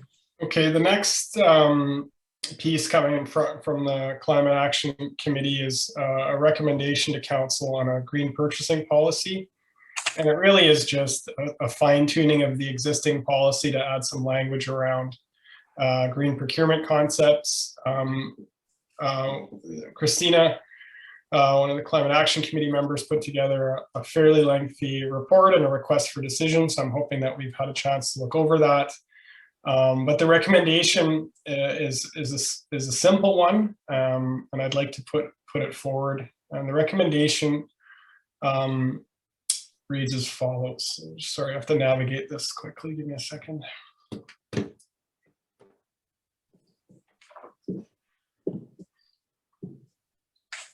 So the recommendation from the Climate Action Committee is that the Climate Action Committee recommend to council that council update the policy 2002 purchasing policy to consider the immediate and future impacts of purchases through their consumption and eventual end of life stage to reduce environmental impacts. And that council directs staff to amend policy 2002 purchasing policy to include language similar to that of the District of Squamish, specifically with the following information. That's one, to ensure that suppliers are contributing to the advancement of the community socially, economically, culturally, and environmentally. Two, that works with current and future suppliers, reducing greenhouse gas emissions in the delivery of goods, services, and construction. Three, that encourages or requires the use of materials that products that have less embodied carbon. And four, value suppliers who demonstrate commitment to ethical sourcing and procurement practices through corporate social procurement policies or certification, including but not limited to Fair Trade, OceanWise, CSA, Forest Stewardship Council, or organic certification. And that council directs staff to work with the committee to provide feedback regarding the proposed changes. So that's the recommendation. I'm looking for a second. Okay, just to Councillor Barmare, I'll second that, and we'll go for discussion. Perhaps we could ask staff to comment on this. Sure. Yeah, I think it's great to include some green lens ideas in terms of the purchasing policy. A redraft of the purchasing policy has been on our work plan for a while. I think that it's a good opportunity for us to go back and look at some of the ideas that we have in the folder. There's been a number of different things that have been developed and some drafts started and so forth. So these are things that we'd like to incorporate, and looking through Squamish's policy, there's a number of other things in there that we would want to perhaps incorporate into a redo of what we have, because what we have is pretty bare bones right now. So I think it's a good opportunity to actually use this initiative and to get this happening and get it accomplished, get it off our books and check that box, so to speak. But certainly these are good ideas, and the way that everybody's sort of going, most communities incorporate these kinds of ideas. I think there's just one element of caution, and that is to ensure that we're not precluding being overly prescriptive. I think to begin with, we need to encourage and include these kinds of things as considerations that we will take into account when we go out to RFP or other purchasing competitive processes for procurement. But certainly, yeah, I welcome the opportunity to work with the committee on this and with staff to develop this and the other ideas that we've got in the hopper. Thanks, Peter. Anyone else has any comments or questions of balance of council? I've got a couple of comments, cautions from my perspective. In point 1 under B, ensure suppliers are contributing to the advancement of the community socially, economically, culturally, and environmentally. I get kind of concerned when we're talking about climate action, that people start talking about their impact on our society, our social being, and our culture here. It's sort of opening a big door that I'm not sure what's going to walk through on that one. So I have cautions. Like, for example, I think if it's a climate action committee, the recommendation should be pertaining to the climate action and adaptation. If I can use an example, and I hope you don't think I'm way off base on this, but I know in the US Congress, somebody can put up a bill, and in order to get it passed, they end up with getting earmarks tagged onto it. Like, you may say, we want to, I don't know, we want to build safer dams or something like that. And somebody says, well, I'll vote for your dams if you include my Twinkie factory, I'm being facetious, but on your thing. It has absolutely nothing to do with the subject matter, but these things are called pork barreling, where it gets bigger and bigger and bigger, and the budgets get bigger and bigger. And I would encourage, if we could, to narrow our focus so that if we're going to talk about climate action, we stay within the boundaries of climate action. And it kind of scares me thinking that outsiders would want to change or make a contribution socially to the community or culturally. I think those sorts of things come from the people of Lions Bay, not our suppliers. They can support what we want to do, but it's a little broad for my liking. Another example is down on point 4. Value suppliers who demonstrate commitment to ethical sourcing and procurement. Couldn't agree more. I think it's tremendous. Oh, procurement practices, sorry. But, you know, I noticed some companies here or organizations I don't know about. Like one of them is Forest Stewardship Council. I find it's an international organization based out of Bonn that wants to manage the world's forest resources. And I think, well, wait a minute. I think over the decades, British Columbia has developed much improved forest practices, and they're continuing to go better and better and better. And so, sorry if it sounds like we're defending our turf, but I don't want some organization based in Bonn, Germany, telling us how to manage our forests when we have some pretty expert people here. We've got room for improvement, but I don't want to tie into any organization that is going to tell Canadians how to live in Canada. We need to be environmentally careful, but we also need to be regionally careful too. You know, sorry, I don't mean to sound like Chicken Little and the sky's falling, but I just get very cautious when there's too much outside influence coming in. I think we are our own community, and we should take outside influence very cautiously. They may not know what we know. They may do things differently or advocate doing something that maybe we don't think is a good fit. So I'd be cautious endorsing any one group until we know them better. And anyhow, that's my 2 bits worth. Thank you very much, Councillor Bain. Councillor Abbott, I'm going to let you close, Councillor Barmer, if you want to respond. Councillor Abbott, any thoughts, any comments for Councillor Barmer? Yeah, a couple. Just first of all, maybe just a little bit of housekeeping on page 143. The resolution actually reads Council Direct Staff to amend policy 2202. That should be 2002. Yeah. Thank you. All right, thanks. No, I meant to mark that typo. I appreciate it. Thank you. Carla, can you amend?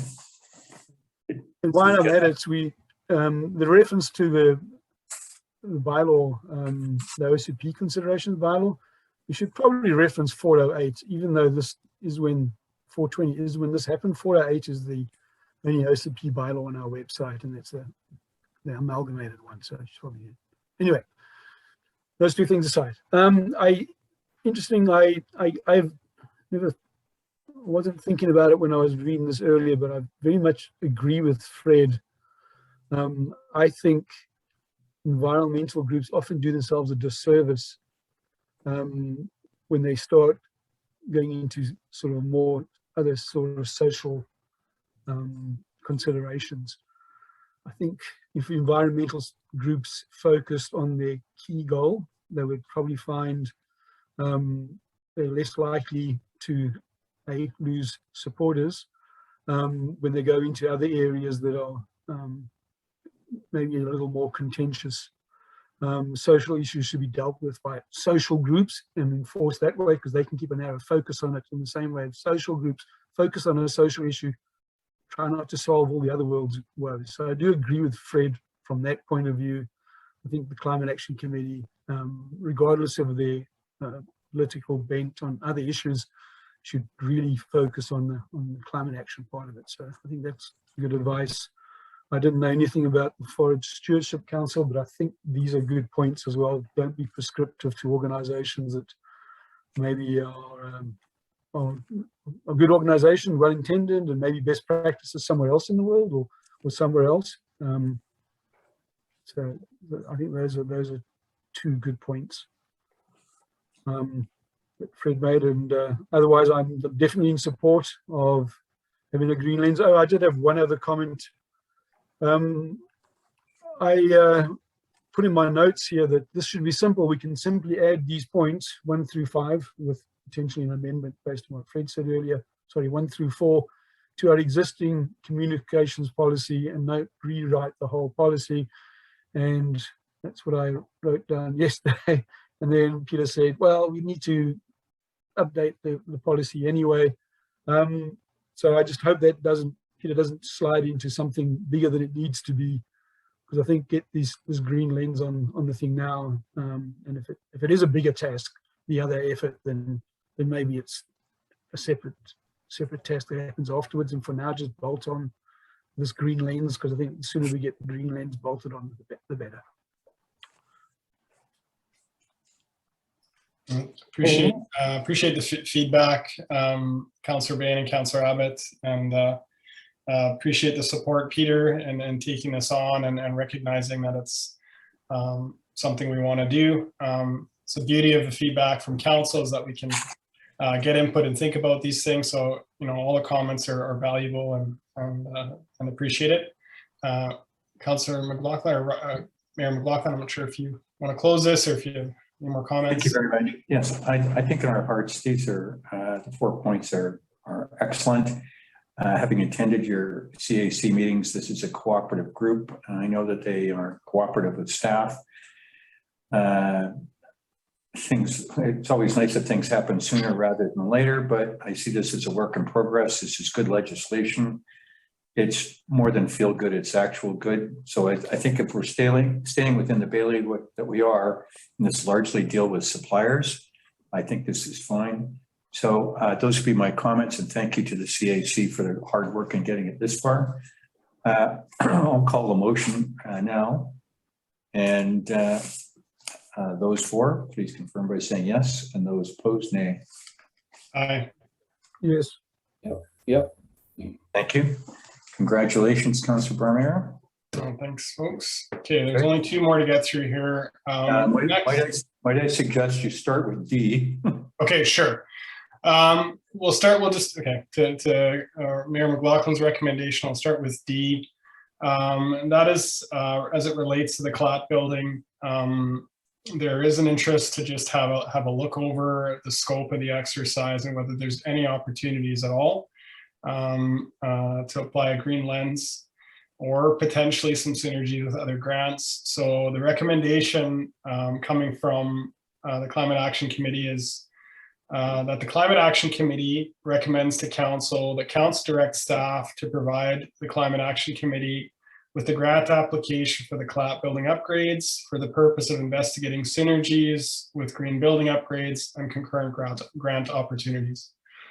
We're looking for a seconder. I'll second that, and I'll turn it over to the CAO. I blush, it doesn't sound hard to hand over documentation. So there's, I have some concerns with this. We're talking about a retrofit of an existing building that has very limited opportunities for taking it to the next level, so to speak. And I think it's important to be cognizant of that. We're on a very tight budget.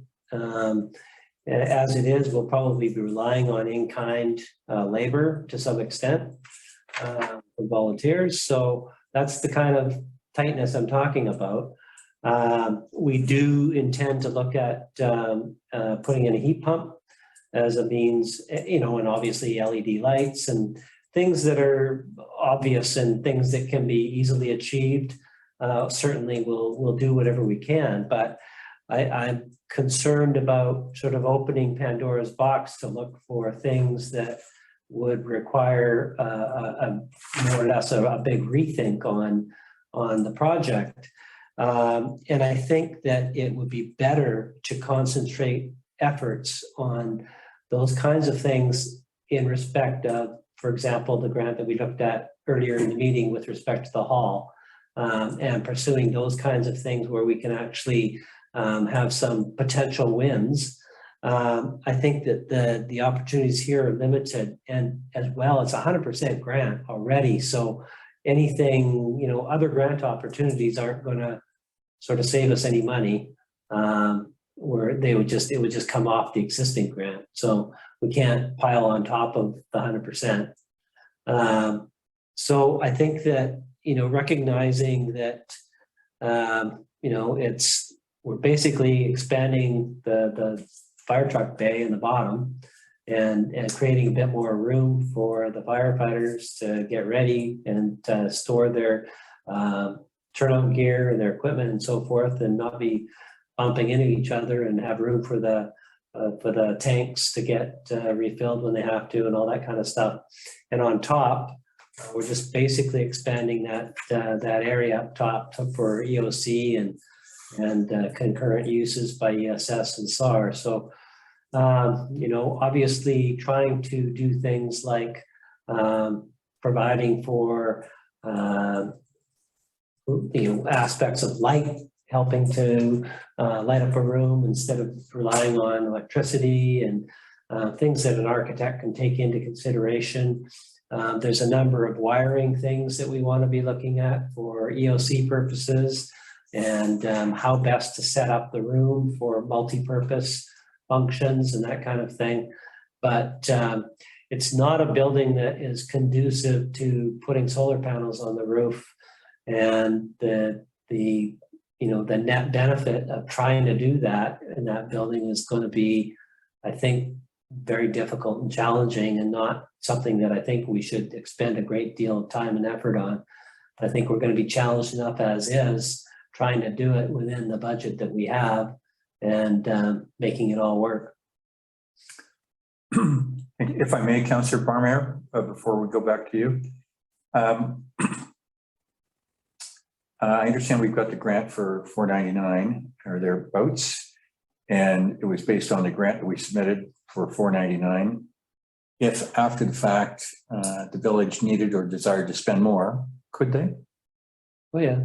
So if there was such a compelling reason to do so, then it'd come back to council for a boosted budget. Well, I think where we want to be, you know, it was brought up by yourself, Councillor Barmeyer, earlier in terms of looking at opportunities on this project. I think the opportunity that we need to look at is whether we can tie in an opportunity to increase the electrical capacity in serving that building and providing for future EV charger. So that's something that, you know, will be over and above what we've budgeted for, but something that I think council would want us to explore, so that we look at and understand potential costs, but maybe there's some efficiencies in accepting and pursuing those costs. So that's something that I think would be an area that would be looking at this through a green lens and trying to find opportunities where we can do something. There you go. Back to you, Councillor Barmeyer. I'm going to make this. No, I appreciate the context, Peter. It's helpful, and I think, you know, you provide a lot of information that would also be helpful in terms of context for the Climate Action Committee to frame this project a little better. You know, looking at the grant and understanding the scope, I don't think hurts, and there may be some ideas that come out of the committee that could just be answered by looking at it and recognizing that these things have already been looked at. I'm sure we're in the hands of good designers and a good project management team on this. No one's questioning that. It's just an added level of review and potentially a few good ideas, and maybe nothing comes out of it. Yeah. Yeah, we should certainly share the grant submission for sure. Yeah, okay. Thank you. Yeah, that's all we're asking. Thanks, Peter. Appreciate it. So I think you've got what you wanted out of staff. So to Councillors Bain and then Abbott. Yeah, I support the action Councillor Barmeyer is advocating through the Climate Action Committee, but I do share the CIO's concerns and cautions, so we should walk the way. And to remind you, Councillor Abbott. Yeah, likewise, I see no harm in a review as long as they understand they're a little late to the party, not their fault. And I think they do, because I was in the meeting when this first came up 2 meetings back, and I made that point. So I think they understand that. But yeah, no harm in a review. So it's pass it over to them with those caveats.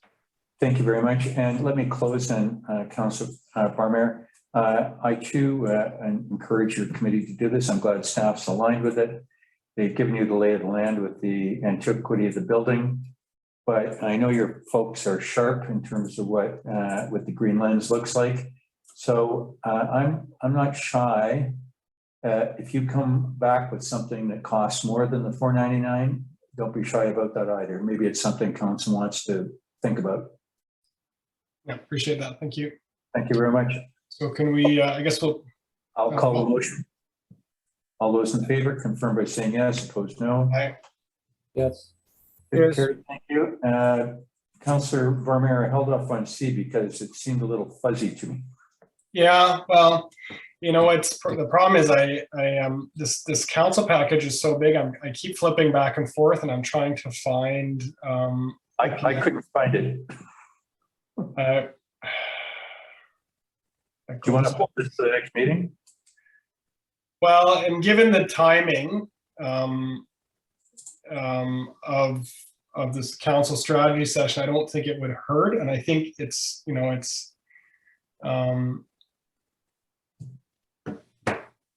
not, didn't make the package, did it, Carla? I couldn't find, I flipped back and forth. I couldn't see it. My apologies. So I would like to suggest that we carry this one forward to the next meeting, and I'll bring it up then and make sure that the information backing this is in the package. Good, I'll thank you. It's in the package. It's just It's just this back page thing that looks a little confusing. if you go to What page are you on? Just a second, Councillor Berman. It's the one that it's not really a report. It's on page 166.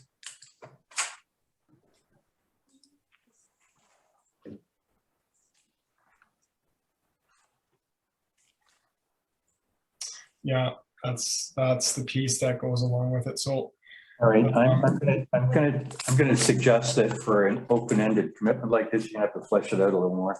Was there a different report or? well, that's what I'm getting at is I think that we may have, you know, I want to go back to the committee and just see how we can sharpen this up. Okay. It's on To support. 166. Yeah, so I from my quick scan, Councillor Barmer, it's a pretty open-ended request that's pretty strong. Yeah, these are just recommendations from the committee for initiatives to consider at the Strategic Council session, and I think it's a relatively easy ask to consider these things. It's in no means an overcommitment. Well, I tell you what, then let's make it easier then. If Climate Action Committee wants a piece of the strategy session in whatever form, I've got time for that. So I'm not sure how you want to gauge that, but I think that's all the ask is. So we'll just go through the. We'll just go around the horn then. So I'm in favor of allocating some time, and then the committee can figure out what they want us to address or them to address with us. Yeah. So let's do that then. So I'll suggest that you do that, and I'll go around the horn. Councillor Abbott, are you fine with that? You've got the actual wording of the recommendation in the minutes, right? Yeah. It's the backup information, sorry, that I just had a bit of difficulty finding in the minutes. The backup's not really there.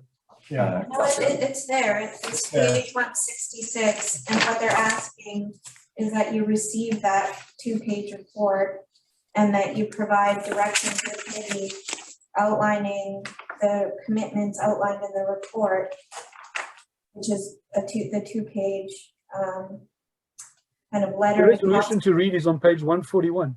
Just read it. Am I missing something? Well, I'm just having a hard time navigating my. If you go to page 141, in the minutes, the committee said the Climate Action Committee recommends to council, the council receive the Climate Action Committee recommendations for council strategic planning report, and the council provides direction to the committee outlining how the committee can support the recommended strategic commitments outlined in the report presented on October 5th regular council meeting. Is that not what you're asking? So it's a repetition here. So where's the report? 160. Yeah, sorry, Neville, that's in the Okay, so minutes. That's in the minutes. No, they Back just keep to saying it's in the minutes. It's in the minutes of the Climate Action Committee. I was just getting lost in our agenda, and my apologies. So you're right. That's exactly correct. So the minutes on page, they're spread out over page 140 and 142 of the package. Summarize the strategic, the priorities that the committee would like to discuss. So if you guys have had a chance to look at that, and then the motion that's in front of us, or that the recommendation that the Climate Action Committee would make would be the following. And it's that the Climate Action Committee recommend to Council that Council receives the Climate Action Committee recommendations for Council Strategy Planning Report, and that Council provides direction to the committee outlining how the committee can support the recommended strategic commitments outlined in the report presented at the October 5th, 2021 regular council meeting. Page 166. Pardon? Which is page 166. 166 is the back up to it. Okay. I'm good with that. I'll second. Any discussion, councillors? Quiz on this. Basically, we're coming back on the strategy session with CAC getting some airtime. Good. Fred, any comment? No, that's fine. I look forward to Good. that. All right. Well, Councillor Brownmeyer, on your behalf, I'm going to close the door on the horse. Call the motion. All in favor, please confirm by saying yes. Opposed, no. Yes. Yes. Done carried. Good. Thank you very much, Councillor Brownmeyer. And next is emergencies. Make sure I got my stuff down. Emergency services is next up. Good work to the CAC, Councillor Brownmeyer. Good. My apologies for fumbling through the last motion. I had a feeling there. Okay, emergency services. I don't see if there's anything in the package on that. Resolutions, no. Bylaws, item number 12, which is on page 169 of your package. CFO, you were away. Recommendation or? Okay, that the temporary borrowing bylaw number 605/2021 be read a first, second, and third time. I'll put that forward. Can I have a second, please? Then we'll go to discussion on the CAOs. Thank you. CFO's report. CFO Rook, you're away. Yes, so I've attached a temporary borrowing bylaw, and basically what it does, we have our loan authorization bylaw that was adopted December 6, 2016, to which we went to the public forum. And bylaw expires December 31st, 2021.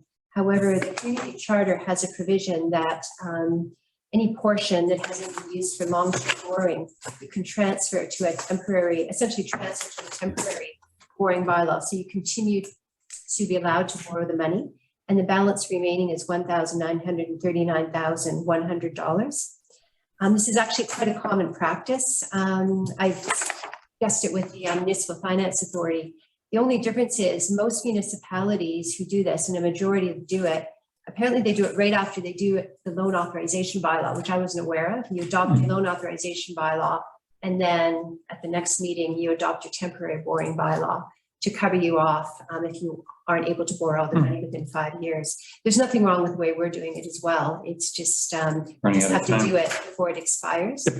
For a variety of reasons, we weren't able to borrow the first full $3 million, mainly because the grant process slowed down. We were unsuccessful with a couple of grants, and it's taking longer and longer, as you know, up to 2 years from application to finding out if you get the grant.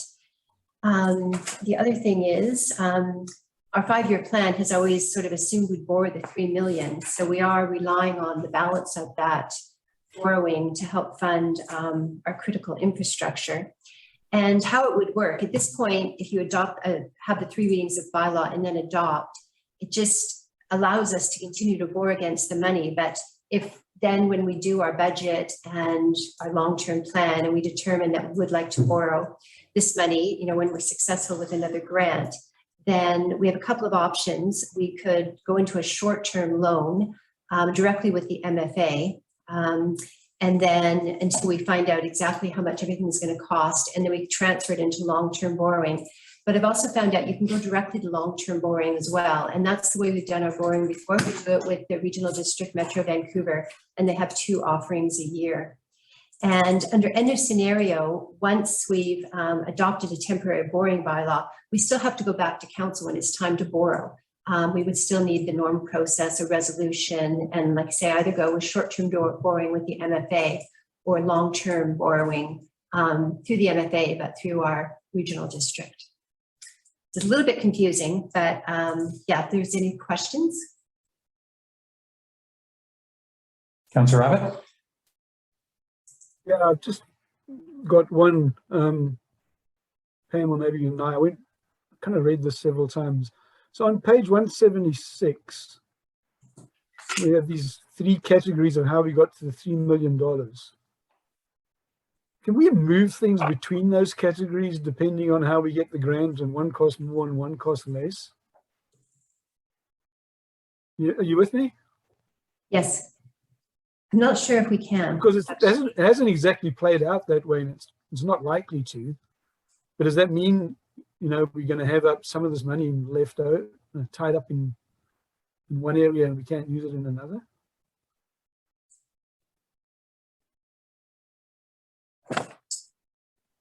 Yeah. They're Yeah, tied to specific projects in the infrastructure master plan.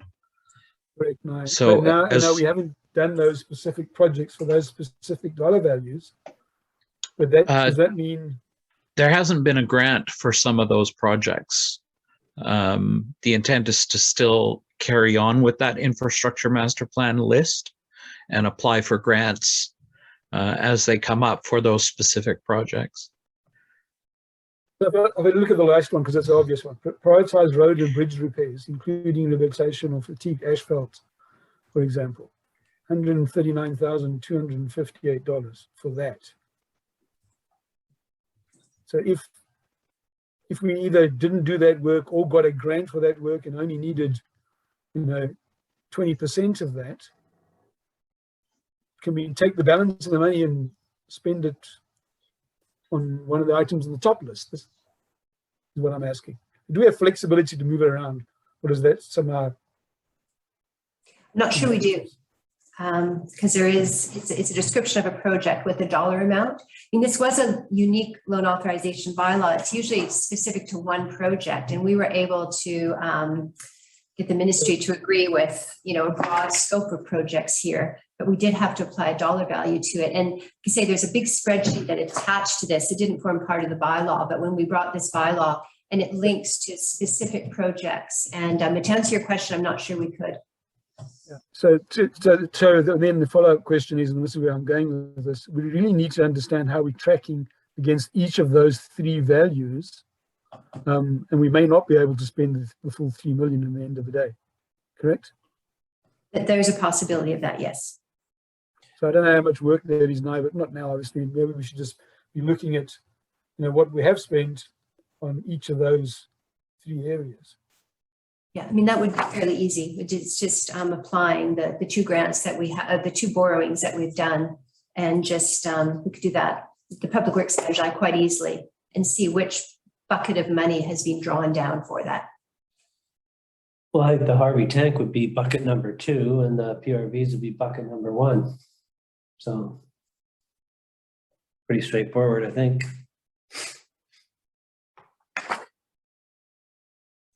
And bucket number 1 is where we've got most of our pending infrastructure projects on the books that we would want to apply for future grants and hopefully borrowings to support those, to leverage that money. So I think we're not doing that badly in terms of the way it's set up. But on bucket number 3, are we ever likely to be able to spend $140,000? Well, bucket number 3, we could be using borrowed funds for some of our annual paving, but we haven't actually I don't think addressed that or considered that. Well, sorry, Peter, don't we have to have beginning a grant to use this? Yeah. We don't Yeah, have we haven't to. got grant for annual paving, so we can't. Well, according to the ministry, we wouldn't have to, according to what was promised by the council at the time. Yeah, that was the promise that was made, was that borrowing wouldn't happen unless there was a grant accompanying it. That was, this council went back to the public and said, here's the opportunity with respect to the PRVs. Not quite, there was nuances to it. And so, I mean, the potential to do that again in the future is out there. As far as the ministry is concerned, they don't care. They wouldn't care whether or not you had a grant to borrow these funds or not. But according to the bylaw as approved, basically, unless we get grant for bridge and road repairs, that $140,000 is. No, No, getting a grant has got nothing to do with this loan authorization bylaw. It's just a council political thing that you would have to determine whether or not you wanted to borrow money if there was no grant supporting that particular project. Just as you did with the PRVs. When we went to the public and got approval for this, we told them we're only going to use it if we have grants, correct? So portion. I remember when I voted. Portion of what was used was, if I remember correctly, was the leftover from the Harvey Tank project and the use of the borrowed funds to fund additional PRV. So I don't know what I don't remember what the breakdown was, but in any event, the opportunity in the future would be there for council to consider the same thing if there were no grants on the horizon and you wanted to utilize these funds for any of these particular purposes. All I'm saying is that the ministry wouldn't care. There's no restrictions coming from that end. The only restrictions are council self-imposed. Okay.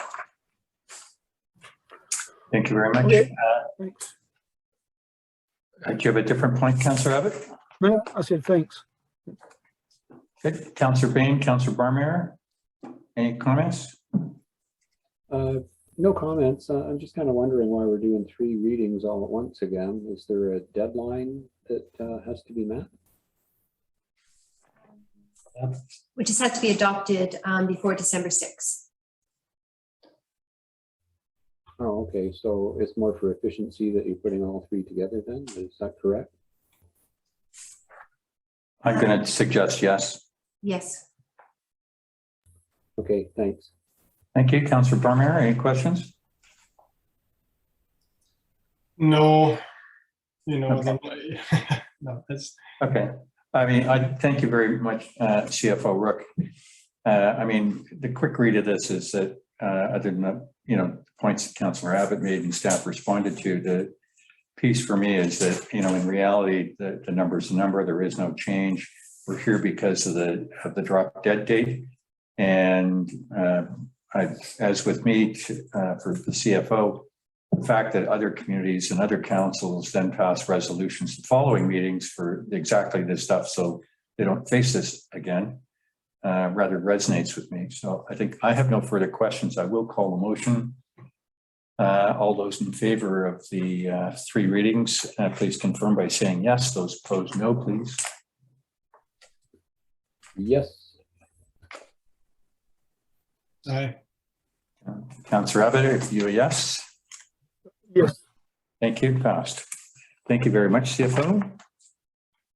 And that brings us to correspondence, and wouldn't you know it, Councillor, her rotation, I have to check whether it's you. I'll do it on what I think is on her behalf, although I think to check my rotation, November, December, January, February, March, April, May, June, July, August, September, October. Yes, it is her. Okay, so on her behalf, the first ones are the exterior communications.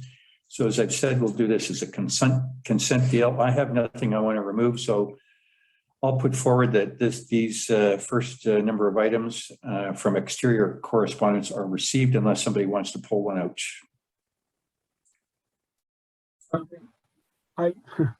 Sorry, I thought it was my turn, so I was actually prepared to talk to them, and I wasn't going to do it as consent.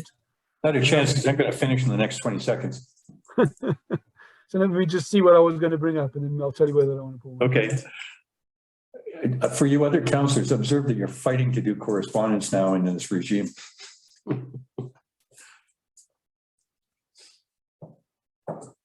There was one. The third one down. This is something that I did not realize. So having read the many pages there, from what I understand, the mayor being appointed as the director to the regional district board is at council's discretion, and I never knew that. And the mayor's council have decided they want to change that and make it that the mayor is automatically the one that's the director to the board, except for municipalities that have more than one, obviously. And I, for one, like the idea that it's a council's discretion.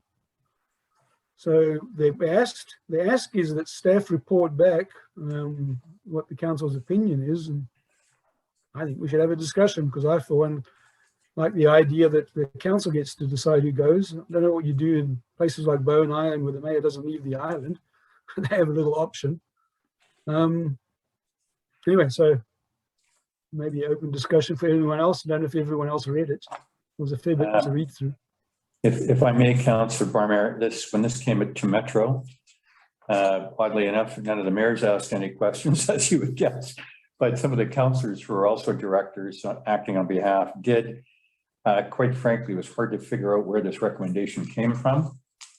And I think the general realities, although it passed in Metro, it strikes me very odd if mayors and councillors can't act in unison as to who goes to what, then there's a bigger issue. So I think Metro has put this forward.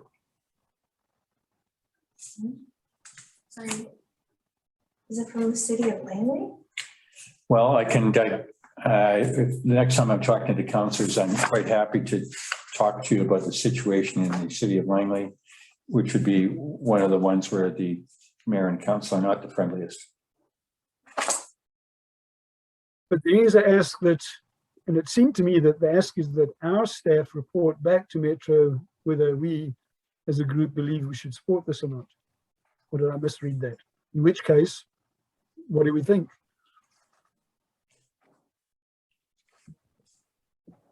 Well, I'm happy with the mayor representing us, so there's my thoughts. And I'm happy with council getting to decide. Well, I presume council decided anyhow. Well, I do remember we discussed who was going to be the alternate, and we decided it was Fred, but I don't think we well, I don't think there was any discussion whether it was going to be you, because that was a given, but no one else could have gone anyway. But for future councils, I just think, yeah, it's good for council to decide. There you go. All right, I think there's a feeling. Are we going to respond to it or not? If you'd like to respond to it, go right ahead. I can't respond to it. I don't get to respond to it. I think what the city of Langley is asking other municipalities to do is to write to the Ministry of Municipal Affairs in support of the motion that they passed. And that is what they're asking. Yeah. Sorry, I misread that. I thought Metro was asking us to respond. No, Metro's already made the call.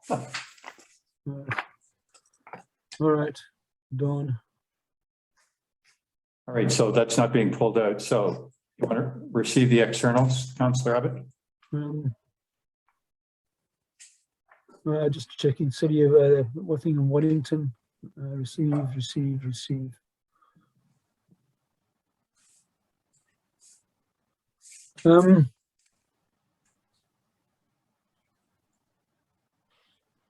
There was this ask from the regional district, Mount Waddington, that all municipalities support Lytton in their rebuilding program by donating $1 per resident.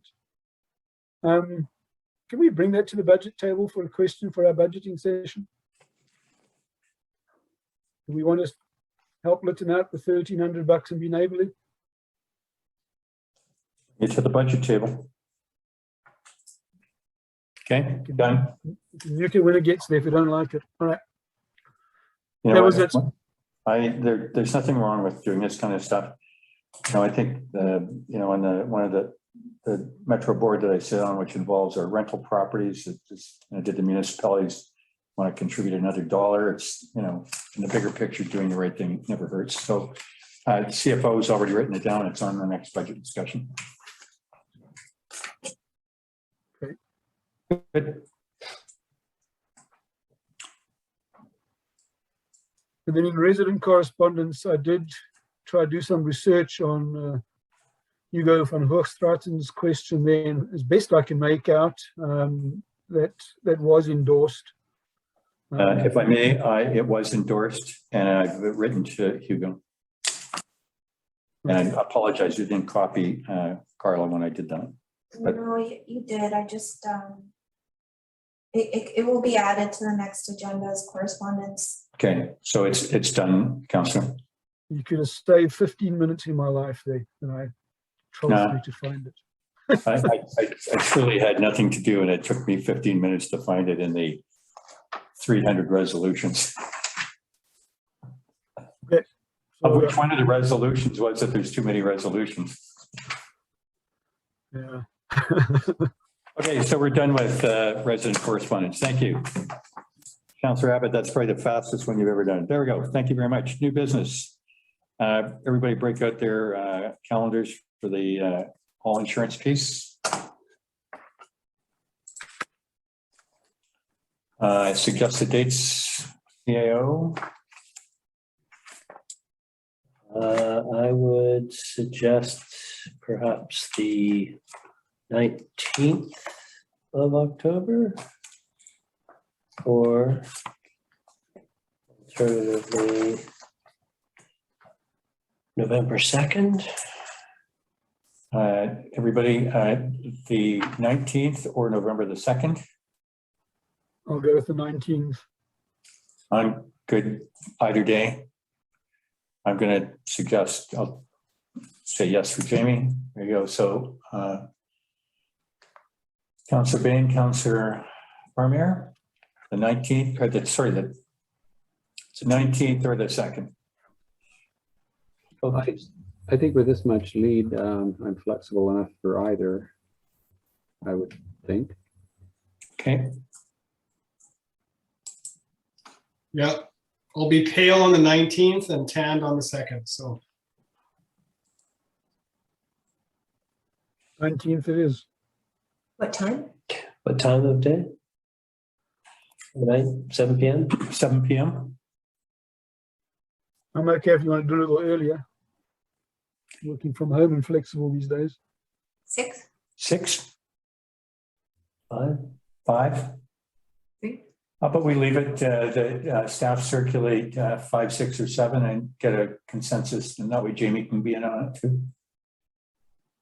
Is that fine? I'm good with the earlier times, but yeah, you can take me off the list to go with whatever the earliest consensus is.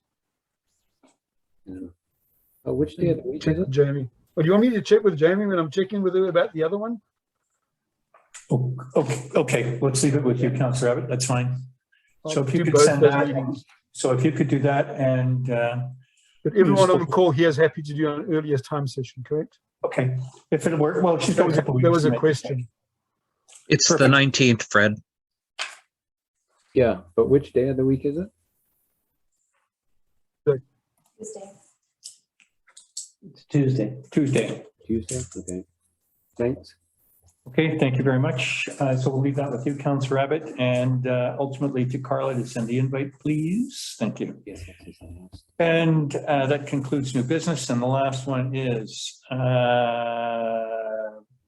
public questions and comments. There's still a couple of folks on the board. If anybody wants to come forward for statements, questions, comments, please come forward, just unmute and you'll go live.